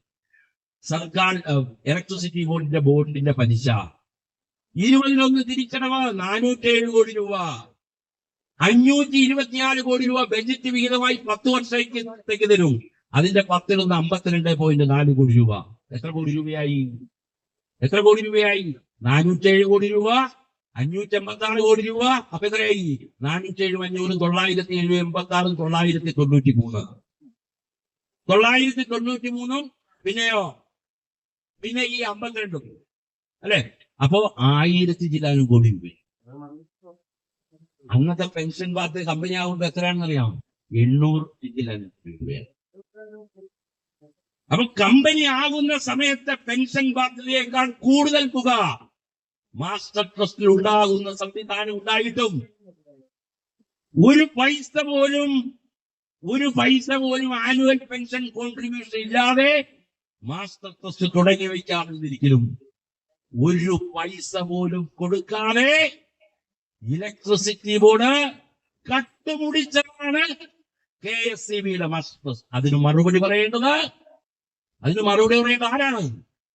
ഇലക്ട്രിസിറ്റി ബോർഡിലെ അന്നുണ്ടായിരുന്ന പെൻഷൻകാരന്റെ സംഘടനയും വൈദ്യുതി ബോർഡിലെ ട്രേഡ് യൂണിയൻകാരുമാണ്. അവരാണ് ഇതിന് മറുപടി പറയേണ്ടത്. അതിന് ഇമ്മാതിരി മറയുണ്ടാക്കി കളിച്ചാൽ കളി തീരില്ല. തൊഴിലാളിയെ പറ്റിക്കാൻ കച്ചകെട്ടി ഇറക്കിയിരിക്കുന്ന കപടമുഖങ്ങളാണ്. ഈ പൊയ്മുഖം പിച്ചി ചീന്തി വലിച്ചു കീറാൻ വൈദ്യുതി ബോർഡിലെ തൊഴിലാളിക്ക് നട്ടല് വേണം, അല്ലെങ്കിൽ അനുഭവിച്ച് ചാകും. KSRTC-കാരൻ കെട്ടിത്തൂങ്ങി ചാകുന്നത് പോലെ ചാകും.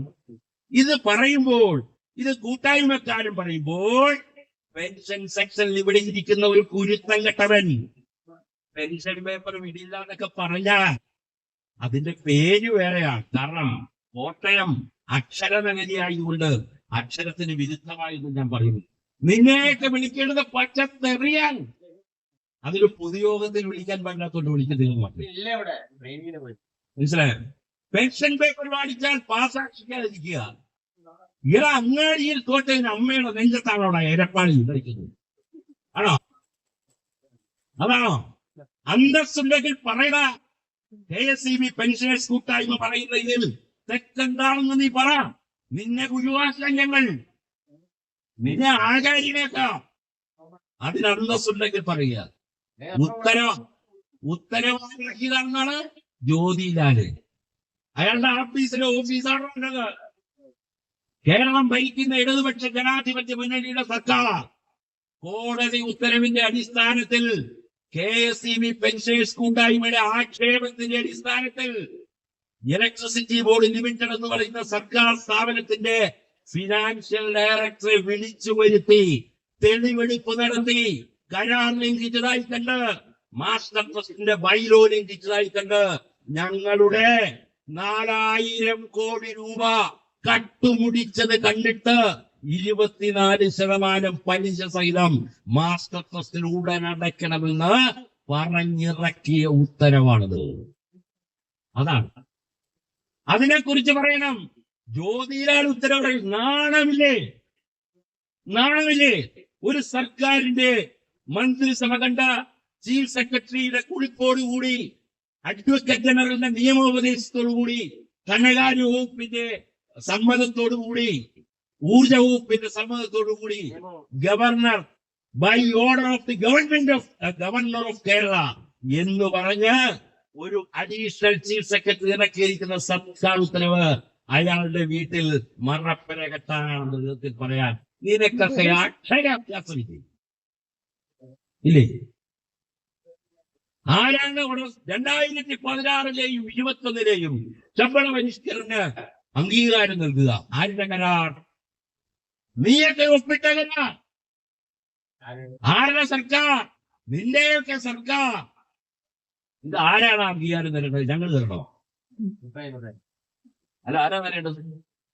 1/11/2023 ഉത്തരവ് റദ്ദാക്കുക. എന്താണ് ഉത്തരവ്? എന്നത് ഉത്തരവ് 1/11/2023 കൊല്ലം ഒന്ന് കഴിഞ്ഞ് കൊച്ചിന്റെ ചോറൂണ് കഴിഞ്ഞു. കൊല്ലം ഒന്ന് കഴിഞ്ഞു. എന്താണ് ഉത്തരവ്? ഇതുപോലൊരു ഉത്തരവ് 2015 ഡ്യൂട്ടി തരാൻ പറ്റില്ല എന്ന് ത്രികക്ഷിപരാവിൽ അച്ചട്ടം നിന്നുകൊണ്ട് സർക്കാർ പറഞ്ഞു. ആരും അറിഞ്ഞില്ല. ഞങ്ങൾക്ക് കുറച്ചുകൂടി കാലത്തേക്ക് തരണം എന്ന് സർക്കാരിനോട് പറഞ്ഞിരുന്നെങ്കിൽ ഒരുപക്ഷെ സർക്കാർ നീട്ടിത്തരും. 2 കൊല്ലത്തേക്കോ 3 കൊല്ലത്തേക്കോ. ഞങ്ങള് മാസ്റ്റർ ട്രസ്റ്റ് ഒന്നും തുടങ്ങിയിട്ടില്ല. പട്ടിണിയാണ്, പരിവട്ടമാണ്, കിട്ടിയത് പിള്ളേച്ചക്കാട്ടോണ്ട് പോയി, എന്തെങ്കിലും ചെയ്യണം എന്ന് പറഞ്ഞാൽ സർക്കാർ ചിലപ്പോ 1-2 കൊല്ലത്തേക്ക് അതറിഞ്ഞില്ല. 1/11/23 സർക്കാർ ഉത്തരവ് ഡ്യൂട്ടി തിരിച്ചു പിടിക്കാൻ കൊണ്ടുപോയി എന്നതുകൊണ്ടല്ല പെൻഷനേഴ്സ് കൂട്ടായ്മ കേസിൽ പോയത്. കാരണം പെൻഷനേഴ്സ് കൂട്ടായ്മ ത്രികക്ഷിക്കാനാണ് ആദ്യം നന്നായി പഠിച്ചിട്ടാണ് കൂട്ടായ്മ രജിസ്റ്റർ ചെയ്തത്. അത് കഴിഞ്ഞിട്ടാണ് ഞങ്ങൾ ഇത് രജിസ്റ്റർ ചെയ്തത്. ആദ്യം ഞങ്ങൾ ഇത് പഠിച്ചിട്ടാണ്. അല്ലാതെ ആദ്യം CC മെമ്പർ ആയിട്ടല്ല ഞങ്ങൾ ത്രികക്ഷിക്കാനാറിന് പകരം മാസ്റ്റർ ട്രസ്റ്റിന്റെ വീടൊക്കെ എടുത്ത് കളയും. ഇത് ഞങ്ങൾ ആദ്യം പഠിച്ചിട്ടാണ്. ത്രികക്ഷി കരാർ അനുസരിച്ച്, ട്രാൻസ്ഫർ സ്കീം അനുസരിച്ച് വായിച്ചു നോക്കണം. ഫോർ എ ഷോർട്ട് പീരീഡ് എന്നാണ്. കുറച്ചു കാലത്തേക്ക് ഡ്യൂട്ടി തന്നെ. അത് 7584 കോടി രൂപയിൽ കൂടുതലാണെന്ന് കണ്ടാൽ കൂടുതൽ ഡ്യൂട്ടി വരും. It is open to it is free to open എന്നാണ്. അത് ആ വ്യവസ്ഥ പുനഃപരിശോധിക്കാം. പക്ഷേ 31/10/2013 വരെയുള്ള ബാധ്യത കണക്കാക്കി 7584 രൂപ 12419 കോടി രൂപയായി. അതിനുവേണ്ട ഓൾട്ടർനേറ്റ് അറേഞ്ച്മെന്റ് തന്നു. അതിനുവേണ്ടി ഡ്യൂട്ടി നീട്ടിക്കുന്നു 2023 ഇനി ഡ്യൂട്ടിക്ക് നമ്മൾ ഒപ്പിട്ട് കൊടുത്ത ത്രികക്ഷി കരാറും ട്രാൻസ്ഫർ സ്കീം ചർച്ച ചെയ്യില്ല. പിന്നെ ഡ്യൂട്ടി കൊടുക്കണോ വേണ്ടയോ എന്ന് തീരുമാനിക്കുന്നത് സർക്കാരാണ്. കാരണം ആനുവൽ പെൻഷൻ വിഹിതം കൊടുക്കാവുന്ന തുകയ്ക്ക് കറണ്ട് ചാർജ് കൂടുകയാണെങ്കിൽ അതിന് ആ കറണ്ട് ചാർജ് കൂട്ടണോ വേണ്ടയോ എന്ന് തീരുമാനിക്കാൻ സർക്കാരിന് അവകാശമുണ്ട്. സർക്കാരിന്റെ നയപരമായ കാര്യമുണ്ട്.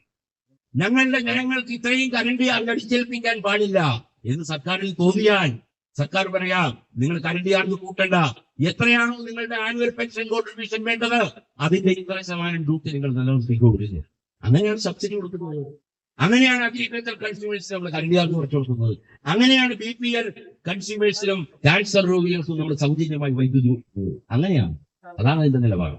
അല്ലാതെ കാള പെറ്റു എന്ന് പറഞ്ഞ് കയറെടുത്ത് പൊട്ടിക്കുന്ന ആളുകളല്ല ഞങ്ങൾ കോടതിയിൽ കേസ് കൊടുത്തു. ആ കേസിന്റെ കാരണം ഡ്യൂട്ടി പിരിച്ചെടുക്കാൻ എന്ന വ്യാജേന ഞങ്ങളുടെ ആന്തരിക അവയവങ്ങൾ അടിച്ചുകൊണ്ടുപോയി. അതാണ് അതിന്റെ കാരണം. ഞങ്ങളുടെ കൊള്ളാവുന്ന എന്തെങ്കിലും ബാക്കിയുണ്ടെങ്കിൽ, കാരണം ഞങ്ങൾ പൈസമാരാണല്ലോ, അതും അടിച്ചുകൊണ്ടുപോയി. അത് പാടില്ല. കമ്പനി ആകുന്നത് വരെയുള്ള പെൻഷൻ ബാധ്യത കഴിഞ്ഞു വരുന്ന 6/9/5 എന്ന് പറയുന്ന വ്യവസ്ഥ, ഇലക്ട്രിസിറ്റി ബോർഡ് വാർഷിക പെൻഷൻ വിഹിതം കൊടുക്കണമെന്ന് പറയുന്ന വ്യവസ്ഥ, അത് റദ്ദ് ചെയ്യാൻ സർക്കാരിന് അധികാരമില്ല. കാരണം എന്താണ്? അത് ത്രികക്ഷി കരാറിന്റെ ഭാഗമാണ്. ഈ 6/9 എന്ന് പറയുന്ന വ്യവസ്ഥയാണ് ത്രികക്ഷി കരാറിലെ 2K. നേതാക്കന്മാരുണ്ടെങ്കിൽ കുറിച്ചു വെക്കണം, അകത്തെവിടെയെങ്കിലും ഉണ്ടെങ്കിൽ. 2K 6/9 തന്നെയാണ് 2K. അപ്പോ ആ ത്രികക്ഷി കരാറിൽ ഇലക്ട്രിസിറ്റി ബോർഡിൽ പണിയെടുക്കുന്ന ജീവനക്കാരന്റെ ഈ പ്രതിനിധികളായി 22 പേർ ഒപ്പിട്ട ത്രികക്ഷി കരാറിൽ പെൻഷൻകാരന് വേണ്ടി ഒരെപ്പാണെങ്കിലും ഇല്ലായിരുന്നെങ്കിലും ഈ ജീവനക്കാർക്ക്, അന്നുള്ള ജീവനക്കാർക്ക് വേണ്ടി ഒപ്പിടാൻ 22 പേർ. അത് കൊണ്ടുപോകാൻ ഞങ്ങൾ അനുവദിക്കില്ല. അത് നിയമവിരുദ്ധമാണ്. അത് ത്രികക്ഷി കരാറിന് വിരുദ്ധമാണ്. ഇന്ത്യയിലെ കോൺട്രാക്ട് ലോയ്ക്ക് വിരുദ്ധമാണ്. കരാർ നിയമത്തിന് വിരുദ്ധമാണ്. അതുകൊണ്ട് അത് പാടില്ല. മാസ്റ്റർ ട്രസ്റ്റ് പ്രവർത്തിക്കുന്നില്ല. ഈ 2 കാര്യങ്ങളും പറഞ്ഞുകൊണ്ട് കോടതി കൊണ്ടു. കോടതി 1/11/23 ഉത്തരവ് ചുരുട്ടിക്കൂട്ടി വലിച്ചെറിഞ്ഞു. ഡ്യൂട്ടി എടുത്തുകൊണ്ട് പോകാൻ എന്നാ സർക്കാർ തീരുമാനിച്ചത്? ഈ ഉത്തരവൊക്കെ ഇറങ്ങുന്നതിന് എത്ര മാസം മുമ്പാണെന്ന് അറിയാമോ? 1.5 മാസം മുമ്പാണ്. 1.5 മാസം മുമ്പാണ്. ഇന്ന് 2022 കേരള നിയമസഭയിൽ അവതരിപ്പിച്ച ബജറ്റിൽ 1/11/2023 മുതലുള്ള ഇലക്ട്രിസിറ്റി ഡ്യൂട്ടി പെൻഷൻ ആവശ്യത്തിന് കൊടുക്കാനുള്ള കാലാവധി ത്രികക്ഷി കരാർ പ്രകാരവും ട്രാൻസ്ഫർ സ്കീമിന്റെ 2015 ഭേദഗതി പ്രകാരവും അവസാനിച്ചതുകൊണ്ട് സർക്കാർ വരുമാനമായി തിരിച്ചു വരണമെന്നും ആ വരുമാനത്തിന്റെ ചിലവും നിശ്ചയിക്കുന്നതായിരുന്നു 2022 ഫെബ്രുവരി മാസം ബാലഗോപാൽ, നമ്മുടെ ഇലക്ട്രിസിറ്റി ബോർഡിലെ ഒരു അംഗീകൃത ട്രേഡ് യൂണിയന്റെ ജനറൽ സെക്രട്ടറിയുടെ സതീർത്ഥൻ, ആ സതീർത്ഥൻ അവതരിപ്പിച്ചതാണത്. മനസ്സിലായോ? അപ്പോ അത് ഇവരാരും അറിഞ്ഞില്ല. പക്ഷെ കൂട്ടായ്മ അറിഞ്ഞു.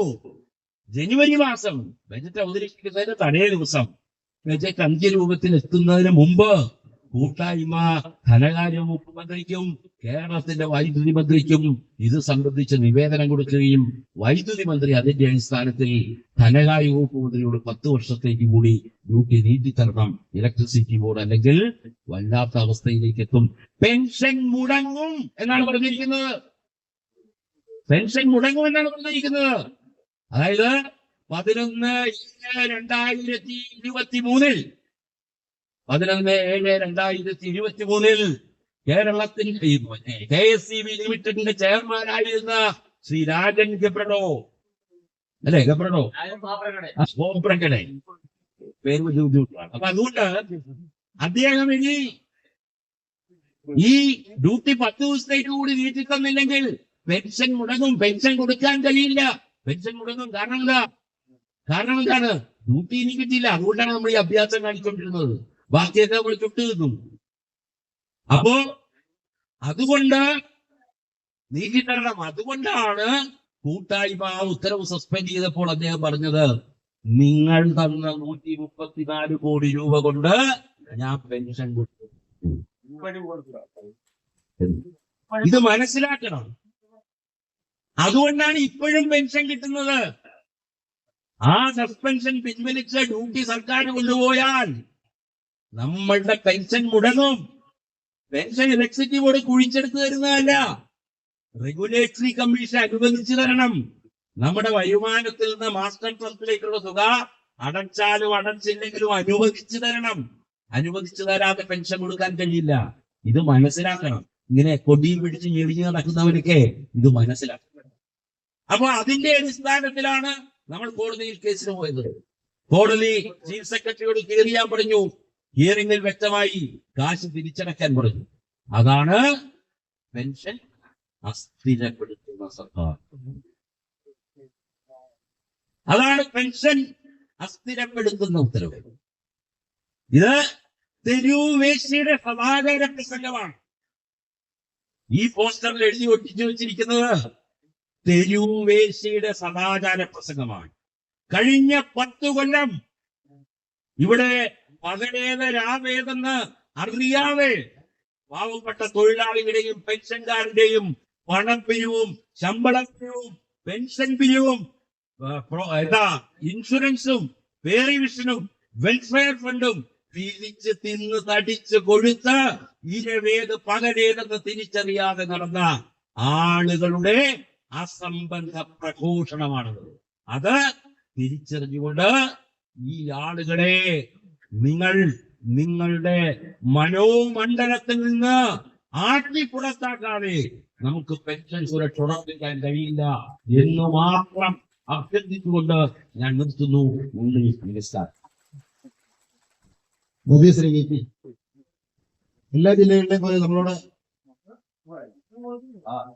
ചേർന്ന് മെമ്പർഷിപ്പ് സഹകരിക്കുന്ന കുറെ ആൾക്കാർ ഇവിടെയുമുണ്ട്. ഏതാണ്ട് 15 പേരെ ഇന്ന് തന്നെ മെമ്പർഷിപ്പ് എന്നോട് പറഞ്ഞിട്ടുണ്ട്. വെറും ഒരു വാട്സാപ്പിൽ സംഘടനയിലേക്ക് ഒരു ദിവസം തന്നെ 15 പേരോട് ചേരുക എന്ന് പറയുമ്പോ നമ്മളുടെ പ്രവർത്തനങ്ങളുടെ അംഗീകാരമായി തന്നെ നമുക്ക് കണക്കാക്കാം. ഞങ്ങളുടെ പേരുകൾ വിളിക്കുന്നു. ശ്രീ AC ഭാസ്കരൻ വൈക്കം, അഹമ്മദ് കണ്ണ കോട്ടയം, പ്രകാശ് പാല, രാജു PX പാല, സജിമോൻ പാല, ബിന്ദു ജയൻ പാല, റസിയമ്മ പാല, ജെയിംസ് ജോർജ് കോട്ടയം, അജിത് കുമാർ പള്ളം, ജോൺസൺ KP പള്ളം, പീറ്റർ പള്ളം, അനിൽകുമാർ S വൈക്കം, സതീഷ് കുമാർ പള്ളം, വി ഗോപിനാഥൻ പറ്റുന്നു. ഇത്തരം പേരാണ് ഇന്ന് നമ്മളോട്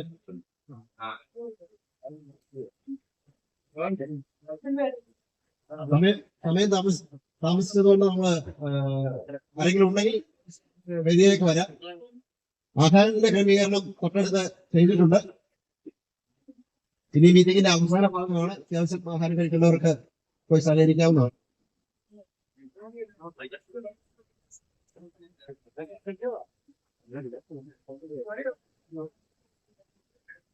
എന്തായാലും 15 പേര് നമുക്ക് തന്നിട്ടുണ്ട്. എല്ലാവരും ഞാൻ കൂട്ടായ്മയിലേക്ക് സ്വാഗതം ചെയ്യുന്നു. ഈ മീറ്റിംഗിന്റെ ആശംസകളാണ് ശ്രീ ND ജോ.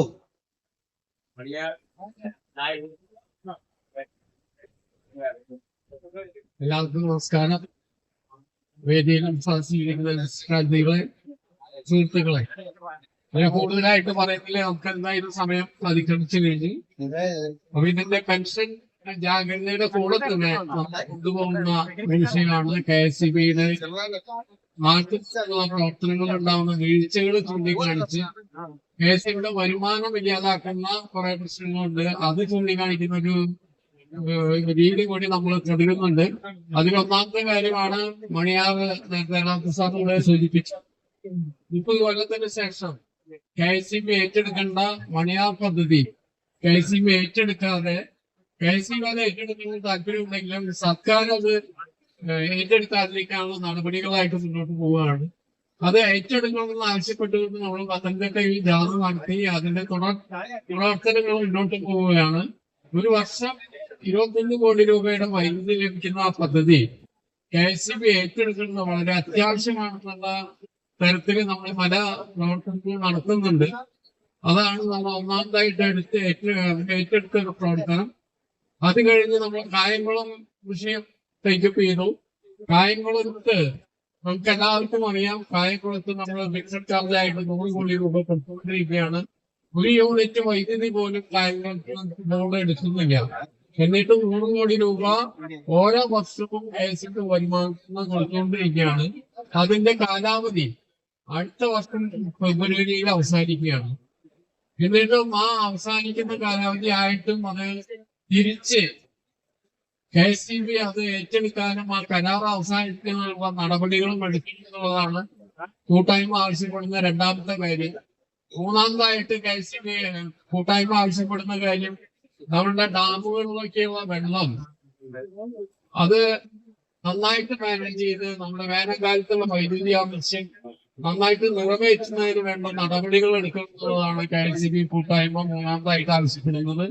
എന്തുകൊണ്ടെന്നാലേ കഴിഞ്ഞ വർഷം മെയ് 31-ാം തീയതി ഡാമുകളില് 2300 മില്യൺ യൂണിറ്റ് ജനറേറ്റ് ചെയ്യാനുള്ള 1300 മില്യൺ യൂണിറ്റ് ജനറേറ്റ് ചെയ്യാനുള്ള വെള്ളം ഡാമുകളിൽ മിച്ചമുണ്ടായിരുന്നു. വേനൽക്കാലം നമുക്കറിയാം, കഴിഞ്ഞ വർഷമാണ് ഏറ്റവും കൂടുതൽ ഡിമാൻഡ് ഉണ്ടായത്. വേനൽക്കാലത്ത് ഏറ്റവും കൂടുതൽ ഡിമാൻഡ് വന്നത് കഴിഞ്ഞ വർഷമായിരുന്നു. എന്നിട്ടും കഴിഞ്ഞ മെയ് 31-ാം തീയതി 1200 മില്യൺ യൂണിറ്റ് ജനറേറ്റ് ചെയ്യാനുള്ള വെള്ളം ഡാമില് മിച്ചം വെച്ചിട്ടാണ് നമ്മളെ വേനൽക്കാലം അവസാനിച്ചത്. അത്രയും വലിയ യൂണിറ്റ് നമ്മള് വേനൽക്കാലത്ത് തന്നെ വൈദ്യുതി ഉത്പാദിപ്പിച്ചിരുന്നെങ്കിൽ നമുക്ക് 800 കോടി രൂപയോളം പവർ പർച്ചേസിൽ കുറയ്ക്കാമായിരുന്നു. അപ്പൊ അത്തരം നടപടികളിലൂടെ, അതായത് നന്നായിട്ട് വെള്ളത്തിന്റെ മാനേജ്മെന്റ് നന്നായിട്ട് ചെയ്തുകൊണ്ട് നമ്മുടെ KSEBയുടെ ചെലവ് ഏറ്റവും കൂടുതൽ പവർ പർച്ചേസിനാണ് നമുക്ക് പൈസ ചെലവ് വരുന്നത്. 13,000 കോടി രൂപയോളം നമ്മൾ പവർ പർച്ചേസിനായിട്ട് ഓരോ വർഷം ചെലവാക്കുന്നുണ്ട്. ആ പവർ പർച്ചേസിന് ചെലവാക്കുന്ന തുക കുറച്ചു കൊണ്ടുവന്ന് നമുക്ക് വെള്ളം നന്നായിട്ട് മാനേജ് ചെയ്ത് പവർ പർച്ചേസിന്റെ തുക കുറയ്ക്കാൻ വേണ്ടിയിട്ടുള്ള രീതികളും നടപ്പാക്കണം എന്നുള്ളതാണ് കൂട്ടായ്മ ആവശ്യപ്പെടുന്ന മൂന്നാമത്തെ കാര്യം. അപ്പൊ അത്തരം KSEB മാനേജ്മെന്റിന്റെ ഭാഗത്തു നിന്നുണ്ടാകുന്ന വീഴ്ചകൾ ചൂണ്ടിക്കാണിച്ചുകൊണ്ട്, അതൊരു വിമർശനമല്ല, വീഴ്ചകൾ ചൂണ്ടിക്കാണിച്ച് മാനേജ്മെന്റ് ശരിയായ രീതിയിലേക്ക് മുന്നോട്ട് വരാൻ വേണ്ടി കാണിക്കുന്ന ഒരു രീതികൾ മാത്രമാണ് നമ്മൾ കാണിക്കുന്നത്. അപ്പൊ ഈ ജാഗ്രതാ സദസ്സിന്റെ ഭാഗമാണ് അത്. അത്രയും കാര്യങ്ങളും കൂടി ഞാൻ പറഞ്ഞുകൊണ്ട് എന്റെ വാക്കുകൾ നിർത്തുകയാണ്. ജാഗ്രതാ സദസ്സുകൾ ഇനിയും തുടരാൻ വേണ്ട എല്ലാ പിന്തുണയും എല്ലാ മെമ്പർമാരിൽ നിന്നും ഉണ്ടാവണമെന്ന് ആവശ്യപ്പെട്ടുകൊണ്ട് ഞാൻ എന്റെ വാക്കുകൾ നിർത്തി. ശ്രീ എൻ അനിൽകുമാർ, നമ്മുടെ മേഖലാ സെക്രട്ടറി.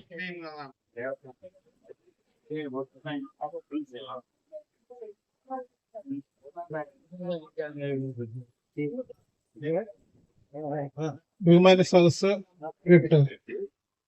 കഴിഞ്ഞ വേളയിൽ കൂടുതലായിട്ടൊന്നും സംസാരിക്കുന്നില്ല.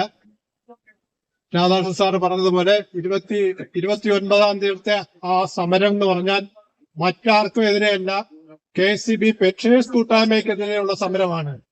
കഴിഞ്ഞ 10 വർഷമായിട്ട് മാസ്റ്റർ ട്രസ്റ്റിന് വേണ്ടി ഒന്നും ചെയ്യാതിരുന്നവർ രാധാകൃഷ്ണൻ സാറിന്റെ ആ ലഘുലേഖ കണ്ടപ്പോഴാണ് മാസ്റ്റർ ട്രസ്റ്റ് എന്തൊക്കെയാണെന്ന് മനസ്സിലാവുന്നത്. അപ്പോഴാണ് അവര് ബോധവാന്മാരാവുന്നത്. ബോധവാന്മാരാണെന്ന് പറയാൻ പറ്റത്തില്ല. കാര്യം എന്ന് പറഞ്ഞാൽ അതിലുള്ള ഒരു സംഘടന ഇപ്പോഴും പറയുന്നത് ക്യാഷ് ഫ്ലോയിലൂടെ വന്നിരിക്കും എന്നാണ് ഒരാൾ. അത് പിന്നെ ഒരു സംഘടന നമ്പർ 1 ആകാൻ വേണ്ടിയിട്ട് ഉള്ള തന്ത്രപ്പാടിലായിരുന്നു. വേറൊരു സംഘടന ഉണ്ടായിരുന്നു, അത് തമ്മിലടിക്കുന്ന സംഘടനയാണ്. പിന്നെ അത് കൂടാതെ ഓഫീസർമാരുടെ ഒരു സംഘടന ഉണ്ടായിരുന്നു, അതിനെ നയിക്കുന്ന ഒരു ജി ആയിരുന്നു. ഇപ്പൊ ജികളുടെ കാലമാണ്. ഒരു ജി എന്ന് പറഞ്ഞാൽ ഇൻഷുറുള്ള ജി ആണ്. ആ ജി ഉപദേശം കൊടുക്കാൻ വേണ്ടി ഉള്ള ഒരു ജി ആണ്. അദ്ദേഹത്തിന്റെ ഒരു കാര്യം എന്ന് പറഞ്ഞാൽ അദ്ദേഹത്തിനെ ഒരു കസേരയിൽ പിടിച്ചിട്ടു അല്ലെങ്കിൽ MD അദ്ദേഹത്തിന്റെ തോളത്തെ കൈയിടും. അങ്ങനെ ആകുമ്പോഴത്തേക്ക് അദ്ദേഹം വിചാരിച്ച് ഏതാണ്ട് വലിയ കാര്യമാണ്. പിന്നെ കൂടാതെ ഒരു ജീപ്പ് കൂടി സൗജന്യമായിട്ട് യാത്രയ്ക്ക് കൊടുത്തു. ഇതെല്ലാം കൊണ്ട് നമ്മുടെ ഈ MD എന്ന് പറയുന്ന ഒരാൾ ഞങ്ങളുടെ നാട്ടുകാരനാണ് കേട്ടോ. അയാളുടെ ഒന്നാം തരം വട്ടിപ്പലിശക്കാരനാണ് ആ MD. അദ്ദേഹത്തിന്റെ ആ കാലയളവിൽ ഫണ്ട് എങ്ങനെയൊക്കെ വിനിയോഗിച്ച് അദ്ദേഹത്തിന്റെ കാലം കഴിക്കാം എന്നുള്ള ഒരു ചിന്ത മാത്രമേ ഉണ്ടായിരുന്നുള്ളൂ. അദ്ദേഹത്തിന് സപ്പോർട്ട് ചെയ്യാനായിട്ട് അദ്ദേഹം തോളത്ത് കൈ കഴിക്കുന്ന ഒരു ജി ഉണ്ടായിരുന്നു. ആ ജി എല്ലാം ഉപദേശം കൊടുക്കുമായിരുന്നു. ഭരണഘടനാ അതിന് പേരിൽ നമ്മുടെ ട്രസ്റ്റിലേക്ക് വരുന്ന പൈസ മൊത്തം വകമാറ്റി ചെലവഴിക്കുകയും നമ്മുടെ ട്രസ്റ്റിലേക്ക് ഒരു വക ഉണ്ടാകാവുകയും ചെയ്തു. അപ്പോൾ അതിനുശേഷമാണ് 2023 ഈ ലഘുലേഖയും മറ്റു കാര്യങ്ങളൊക്കെ വരുമ്പം ഇവർക്കൊക്കെ ഒരു ബോധോദയം ഉണ്ടാകുന്നത്. എനിക്ക് ജീവനക്കാരോട് ഒരു അഭ്യർത്ഥന മാത്രമേ ഉള്ളൂ. നിങ്ങളൊന്ന് ശ്രദ്ധിക്കണം. 20,000 ജീവനക്കാർ ഇനി സ്റ്റാറ്റ്യൂട്ടറി പെൻഷൻ വാങ്ങിക്കാനുള്ള ഈ ജീവനക്കാർ നിലവിൽ ബോർഡിലുണ്ട്. അവർക്ക് ഈ പെൻഷൻ കിട്ടണമെന്നുണ്ടെങ്കിൽ ഇപ്പോഴുള്ളതെല്ലാം നല്ല ട്രേഡ് യൂണിയൻ നേതാക്കളെല്ലാം നിങ്ങളിൽ പെടുന്നവരാണ്. ട്രേഡ് യൂണിയന്റെ നേതാക്കളെല്ലാം നിങ്ങളിൽ പെടുന്നവരാണ്. ഒരു 10 വർഷം കഴിയുമ്പോൾ, ഒരു 15 വർഷം കഴിയുമ്പോൾ ഒരൊറ്റ ട്രേഡ് യൂണിയൻ നേതാവ് ഒരു സ്റ്റാറ്റ്യൂട്ടറി പെൻഷൻകാരായിട്ടുണ്ടാവത്തില്ല. അതെല്ലാം MPS-കാരായിരിക്കും. അപ്പോൾ നമ്മുടെ കാര്യങ്ങൾ സംസാരിക്കാൻ ആരുണ്ടാകില്ല. ആ സമയത്ത് നമുക്ക് മാസ്റ്റർ ടെസ്റ്റ് ഇല്ലെങ്കിൽ നമുക്കൊരു പെൻഷൻ ഒന്നും തന്നെ കിട്ടുകയില്ല.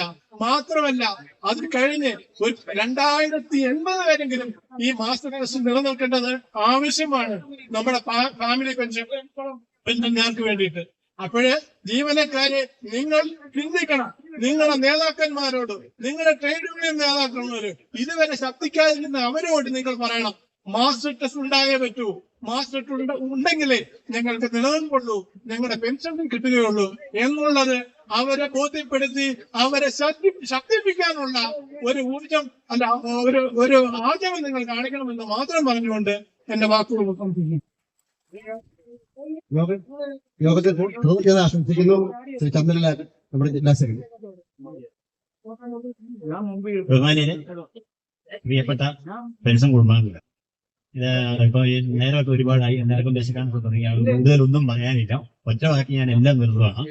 എന്നിരുന്നാൽ തന്നെ 1-2 വാക്ക് പറയാതിരിക്കാൻ പറ്റുന്നില്ല. ഈ കോട്ടയത്തിന്റെ വളരെ ഒരു അഭിമാന പ്രശ്നമായിരുന്നു.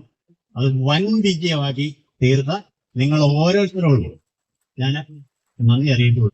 അപ്പോൾ ഞാൻ സത്യം പറഞ്ഞ പ്രതീക്ഷിച്ചല്ല. ഞാൻ ഈ സംഘടനയ്ക്ക് വരുമ്പോൾ തന്നെ ഞാൻ പലതും കേട്ട് വന്ന ഒരാളാണ്.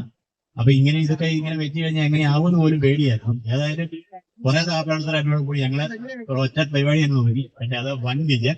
എനിക്കത് ഏറ്റവും ഇതിനകത്ത് എനിക്ക് ഓർക്കാൻ പറയാനുള്ളത് നമ്മുടെ വിമർശന സാറ്. അദ്ദേഹം എന്നോട് ആദ്യമായിട്ട് ഞങ്ങൾ തമ്മിലാണ് ഇതിനകത്ത് കൂടുതലും മീറ്റ് ചെയ്ത് പോയത്. ഞാൻ ഇതിനകത്ത് വന്നു കഴിഞ്ഞാൽ പിന്നെ ഇവരുടെ എല്ലാം പ്രവർത്തനങ്ങളും കൊണ്ട് ഇത് ഇത്ര ഭംഗിയായിട്ട് നടന്നു.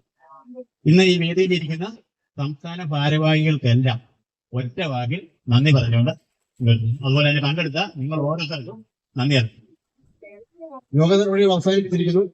ആഹാരം ഫുഡ് അറേഞ്ച് ചെയ്യാറുണ്ട്. ഫുഡ് തൊട്ടപ്പുറത്ത് നമ്മുടെ TC സെക്ഷന്റെ അവിടെ നമ്മൾ അറേഞ്ച് ചെയ്തിട്ടുണ്ട്. എല്ലാവരും കഴിച്ചിട്ടേ പോകുന്നു.